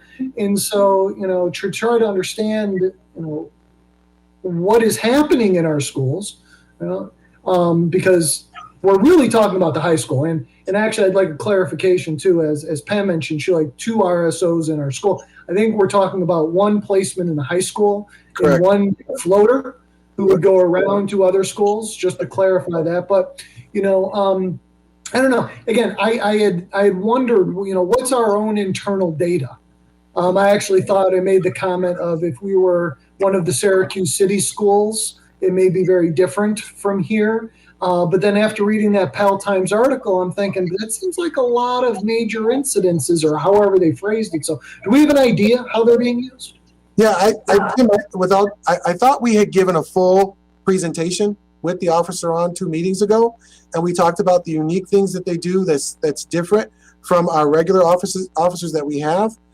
We talked about the building of the relationships. We talked about, the programs and supports that they offer with kids. So I don't remember you asking for the data in this way. Can we get that? We can, but I did give the board a presentation. What I do remember you asking for was an MOU before you would agree to this, and we did provide that as well. So we did give you a presentation, and we did give you the MOU. But that data, I would have to go through and mine, do some data mining and pull all of that. Can I get it? I can. I don't have it in front of me right now, but I could certainly provide that if that's what the board wanted. But we did attempt to provide a presentation for you, for the whole board, 2 meetings ago around that. Yeah, no, it was actually in the discussion with the sheriff's representative. It was in that discussion that I thought, do we have any data about actual incidents that they were involved in? Pam has a lot of experience in the buildings, and she's saying, I've seen it. They can help. Not having that kind of experience myself, kind of wondering if there's something, tangible there that we can see. Yeah. They keep notes. They keep notes of the work that they're doing. I would just have to go back and pull all of those notes, right? So, they're involved in just a lot of things. They work with families, helping to get kids to school. Kids who are having some issues, they go to the household to support the households. They investigate concerns that involve, a variety of issues, whether they are, bullying issues or drug issues or sexual kinds of concerns. They go and provide programs with our health educators, educators, period, regardless of what, there's different topics that they go over. There's just a lot that they do to help and support kids each and every day. Those are the unique things. If the board wishes for me to go back and do more data mining, I can certainly do that. But we did give the board a presentation. I didn't know that you wanted this because I didn't, my apologies, but we can certainly provide it if the board wishes to have that. Mathis, if I could interject, and I might be jumping out ahead of other people, but I have to at this point. Having been a building administrator, I can speak directly to having an SRO officer in the building and the multitude of things that they accomplish throughout the day. Personally, as an administrator, I might have an irate parent that comes into the building that I've dealt with before that is threatening me. And all I had to do was radio over to the SRO officer at the high school. His presence in my office de-escalated anything that could have happened in that conversation. I could go on and tell you, the one thing that I think we're missing here when it comes to this is having Mary Beth and Samantha and the high school principal and the dean of students speak to the board about what happens every single day in these buildings and the number of issues that they're able to intercept.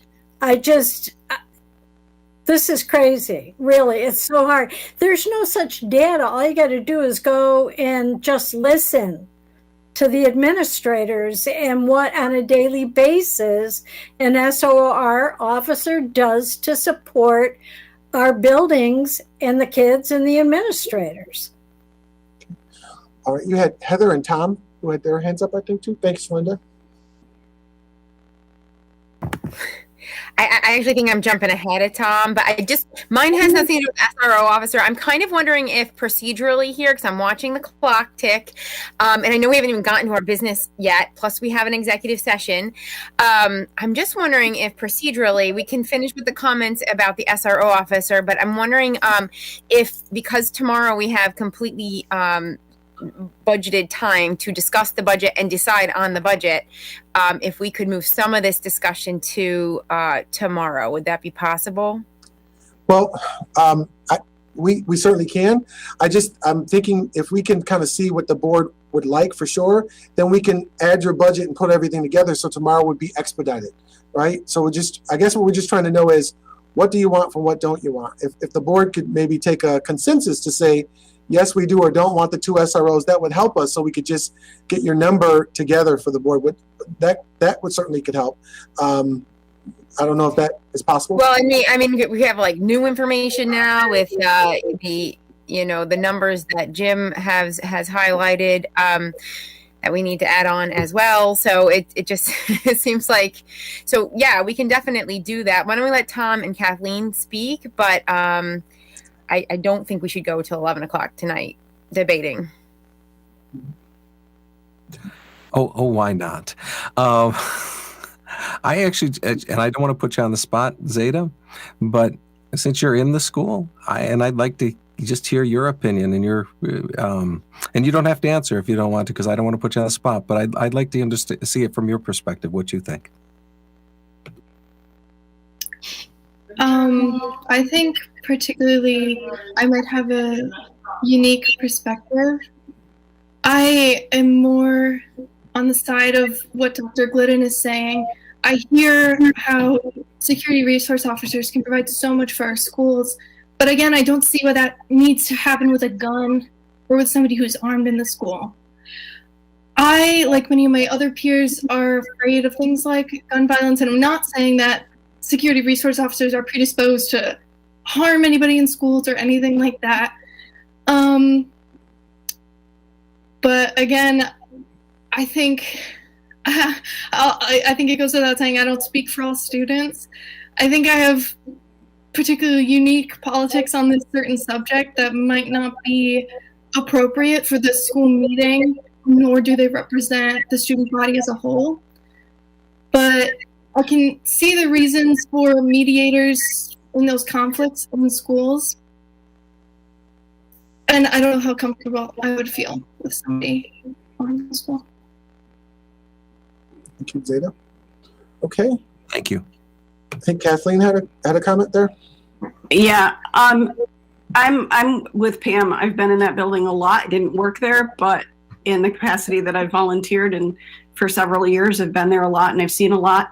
I agree with Linda and the administration. It's asking building administrators, and not just building administrators, but staff. I mean, I truly believe that if you pull the SRO, you're going to see staff leave because they're not going to feel safe. And they'll look elsewhere for somewhere that they do feel safe. And speaking, I'm on my 4th child through this building. And like I said before, and I'll say it again, when my oldest started that high school, there were gang issues. There were race issues. It was a nasty, nasty place. And those things have come under, do they happen? Yes, absolutely. People are jerks. It's not saying that they're all going away, but knowing as a parent that that stuff was happening and that there was somebody there to make sure and safeguard and de-escalate a situation and stop a situation if necessary, then it made me feel better. It makes me feel better as a parent. And I think if you pull these, you're going to get a huge uproar from the community, because I truly believe that I am speaking for a lot of people in this community that they wouldn't want to see this go away from our buildings and not keep security and an SRO in that building. And Lisa, you've brought up, these incidents that have happened around the country. God forbid that ever happens in our district, but you don't know how many casualties that SRO did save because they were armed. So. Okay. All right. So Jim, and then we can, if the board's okay, I can come back. Go ahead, Jim, and then we can. Oh yeah, that was going to be my suggestion. I'm along with Heather looking at the time, and in fact, looking ahead at the agenda, number 11D is the SRO contract. And if we're actually going to vote on that this evening, that tells you your budget item right there. So, Well, okay. So I just, Okay. So can we just take a break from that for a moment and just move down the list? Okay. Maybe we come back for a minute. The TAN interest, we believe you can take that down by 150,000. Would that be all right with the board? Okay. The records help we can do without that by 10,000. Would that be all right with the board? Okay. The election machines, 2,000. Are you all right with that? Right. So you've heard us talk about the unemployment piece. You know, our suggestion is between 250 and 300. We would prefer the 250, but if the board wanted to go to 300, we could do what the board wishes. Would you be all right with at least the 250, or do you really want the 300? So I guess, can I get a thumbs up for how many for the 250? Okay, 1, 2, 3, 4. Okay, so that would be at least 250. All right, so you got two last pieces, the electrician and the 2 SROs. So I don't know what we just came up with, Nancy, if you want to start adding that up. Don't forget, we need a thumbs up on the item that Jim had brought up. Yes, the TRS item that Jim, the ERS, would we be okay with the 250? Would that be all right with the board? Okay, so Nancy's adding it up right now. So the electrician and the 2 SROs. So we do want to talk a little bit about the electrician initiative and then cut through a little the 2 SROs. So I guess it's really up to the board.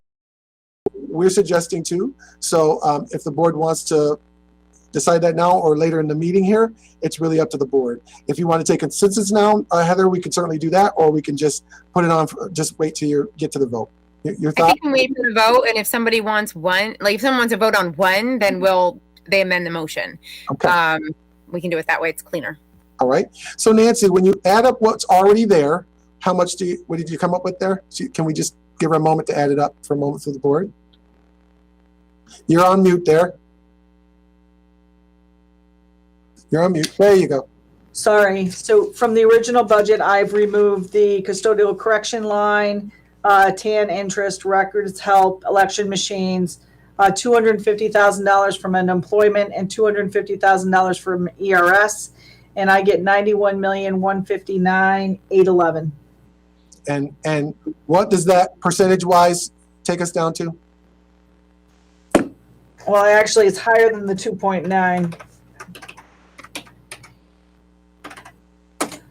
Because the other one was, this one is 91,150, and then this one says, so it's up a little bit to what?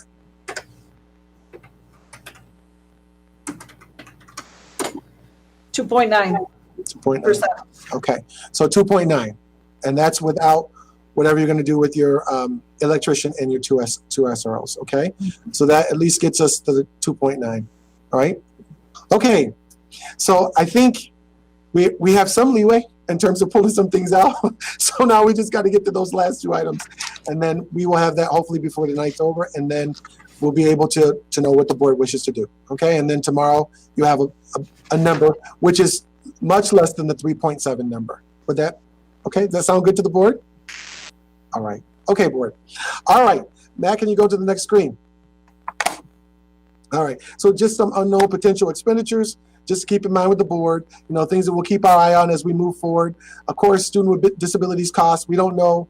Sometimes students will come in and have specialized programming needs, so we'll keep our eye on that. COVID-19 will continue to, that's evolving, so we'll continue to see how things go with that. Students who may be in a private placement, there are some costs that are connected to that. You know, any changes as to the loss of pre-K students due to COVID-19, we'll continue to think that through. You know, increases in insurance claims or high cost claims, we'll be watching for that. Changes in enrollment, you know, requiring additional staff. And also we're still working through contract negotiations as well too. So just wanted to share some things that we are keeping our eye on that are potential expenditures in the future. Keep going, Matt. All right. Are there any other questions from the board at all that we might have? All right. Well, with that said, my presentation is all set. Thank you, board, for working with us through that tonight. I so appreciate it. And we will, our goal is to be back tomorrow with your final budget after we have our discussions here this evening to be all set. Thank you. Thank you all for your feedback. Very much appreciate it. All the questions as well. Appreciate it. Thank you. Okay. Go ahead, Matt. We're all set. We can go to Heather and Karen. Go ahead. Okay. Next on the agenda is the consent agenda, minutes of the regular board meeting of April 6, 2021.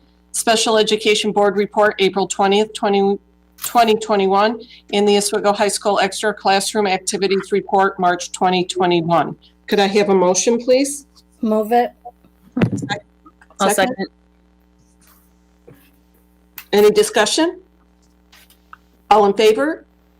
Aye. Aye. Opposed? Next is curriculum with Carrie Class. Hello. The item that I have is from the New York State textbook, and it is to approve 2 titles for Oswego High School, the AP course. The titles are Sing Unburied Sing and Homecoming. Both will be choice books, not required, and they are for the AP course, English course. Could I have a motion, please? Move it. Second? Second. Any discussion? Carrie, I just wanted to correct the one title is Homegoing. Oh, I'm sorry, Homegoing. That's okay. Yeah, that was my question too, because it's an excellent book, but Sorry, it's been a long night. Yeah, that's right. We don't want to be homecoming. All in favor? Aye. Aye. Opposed? Next is personnel with Heidi Sweeney. Hello, good evening. We have a few more retirement recommendations. Upon the presentation and recommendation of Dr. Calvin, we ask that the Board of Education accept the following retirements. Whereas the following individuals were employed continuously by the Oswego City School District, and whereas they admirably served the students and staff of the Oswego City School District with their full commitment to their responsibilities, and worked in partnership with their fellow employees and with their full service and dedication to the best interests of all students of our school district. Now therefore be it resolved that the Oswego City School District hereby recognize that their service was an asset to the students and staff of our district, and we express gratitude and sincere appreciation for their years of service. Our first is Wendy Allen from the Oswego Middle School, who has served as a special education teacher from September 1st, 1990, and will retire effective September 27, 2021. Just a note, sometimes when we have folks who are retiring very early in the coming school year, we do act on their retirements so that we can move forward with the best possible replacement pool. The second support staff retirement, Ann Dellis, Frederick Layton School, who has served as a teacher aide since September 1st, 2016, and will be retiring effective July 2nd, 2021. And our last retirement for this evening is David Smith, also of FLS, who has worked for us as a custodian since September 21st, 2005, and will be retiring effective June 30th, 2021. Motion? Move it. Second? I'll second. Any discussion? All in favor? Aye. Aye. Opposed? Okay, our next group, professional staff recommendations, D, resignations. One, Crystal Peniston is an amendment to her effective date for her resignation. The others are resigning from their original tenure area to continue serving in their second tenure area. E, a professional staff recommendation, tenure correction. Just to note that as a public school district rather than a BOCES, we cannot approve tenures in a technology integration specialist, but rather to the original certification tenure area. So there is a memo that explains a little bit more, but we've met with both employees and they completely understand the correction. F, professional staff recommendation, leaves of absence for either the remainder of this school year or for the coming school year. G, extra compensatory position recommendations, summer counseling service for the high school. We recently approved the middle school counseling services. H, we've got a batch of our sports screeners and supervisors as needed for the remainder of the school year. I, extra compensatory position for OHS sports, our varsity boys and girls track and field assistant coaches as presented. We have one volunteer, girls JV and varsity lacrosse coach, Kara DeNatalie. And Karen will stop there. D through J for our professional recommendations. Items D through J, could I have a motion, please? I'll move it. Second? I'll second it. Any discussion? All in favor? Aye. Aye. Opposed? And our support staff recommendations begin with K, a leave of absence, Kristen Roberts, food service helper, part-time here at Layton, effective April 19th. L, a probationary appointment as presented for some folks. M, a permanent appointment for two folks who have completed their probationary periods. N, a temporary appointment for a cook who's replacing another of our cooks who's on a leave of absence. O, summer school hours for 2 employees at the high school. And P, our substitute and temporary employee batch. Items K through P, if I could have a motion. Move it. Second? I can second. Any discussion?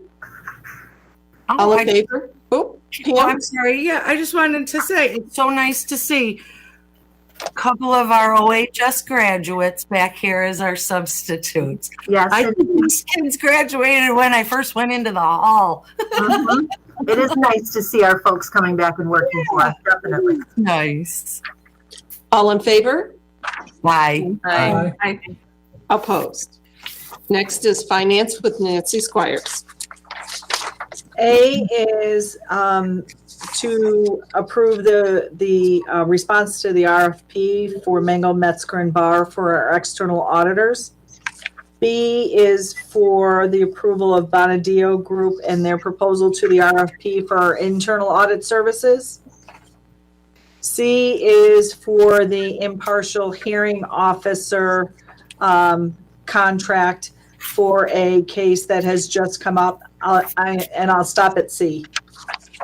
Items A through C, could I have a motion? I'll move it. Second. Second. Any discussion? All in favor? Aye. Opposed? And D is for the approval of the SRO contract. Motion? I'll move it. I'll move it. Second? I don't know who you got the first time, Karen, but I can second it if you got Pam to move. Oop, I have you for the motion and I'll put Pam down for a second. That works. Any discussion? Does anyone have anything else they want to say before we take a vote? Yeah, I do. Yeah, I know. So, Section 8I is labeled reporting of crimes. And it reads, if a district personnel uncover evidence that a crime may have been committed as defined in applicable statutes, district policy or regulations, or is deemed by the school principal or designee, the school official shall notify the SPOs.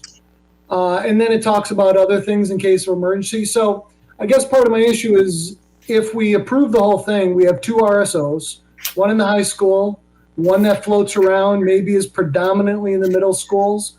But the way it's read to me seems as though if anybody in any of our buildings uncovers something, that we need to report it to our SROs, when it seems to me as though our city police are available for these kinds of things. You know, so I guess what I'm saying, you know, I'm about as local supporting as we get. And unless the middle school is across a barrier that I don't know of, I think Minetto's our only building that's not physically in the city limits. So I'm Jim, just wondering. Okay, so sure, yeah, Jim. So just FYI, I don't mean to cut you off. Did you have more? no, it's just I personally, I would rather see our city police involved with as many things as possible. Yep. They do collaborate and coordinate quite frequently, actually, Jim. They talk back and forth with one another to figure out who's the best person to handle what situation. So they would collaborate and work together. I think the concern with the SRO piece is just making sure that if there's a crime that's being committed, right, we got to make sure that they have somebody to go to and report it right away, right? Their goal is to work, and they do collaborate. They will work together. I can tell you that I have talked with a number of our other chief officers. Hannibal has the good one that comes off the top of my mind. He's talked to me about how they collaborate all the time, right? They work throughout the county with the local police departments to work through and solve a number of things. So the sheriff office certainly has the whole county, and the local police officers, certainly they work together with respect to that. So I don't see any issue with that at all. Okay, just because I read it, part of it says once notified of the occurrence of a crime, the SPO will complete the applicable reports in conformance with OSCO rules, so the county sheriff rules. And again, to me, unless, I can see if the RSO is directly involved with the situation, then that's chain of command. That's what's happening. I get that. But if we've got a problem at a school that the SRO isn't even involved in, I would hope our district personnel would actually contact the Oswego City Police as the primary contact. We will work together. We will continue to work together as we always have with our local police. That is not an issue at all for us, right? We certainly would be doing that, but we absolutely. And I've not heard of any issue with respect to that from any of my colleagues. They work actually very well with the local police departments. So. Okay. Thank you. Yeah. All right. Great question, though. Okay. Any other discussion? Would you like a roll call? Sorry, I just have a question because you just brought it up. So Officer Grover's in the building a lot. Will he still continue to be in the building as well? So that is separate. If we would like for him to continue with the program certainly we can. Can he continue with that? He could. At this point in time, we have not cut that. So he has a local grant that he works with to provide that support. And so that's totally separate from this. But at this time, we haven't cut that at all, nor has the city cut that. We have not heard anything about them cutting that grant and stopping that at all. Okay. Karen, yes, please do a roll call. I think Tom had something to say. Well, my question was, so we're making the decision on this now. We aren't putting it off until, I thought we were waiting until tomorrow to do this, but we're doing it now, basically. You need more, Tom, if you need more time, you need to, you can make a motion to table. No, I thought that's what we were doing. I just thought we were moving it off until tomorrow for other information to come in, but that's okay. I'm fine either way. Okay, to do a roll call vote? Kathleen Allen? Yes. Tom Chapa? Yes. Heather Del Conte? Yes.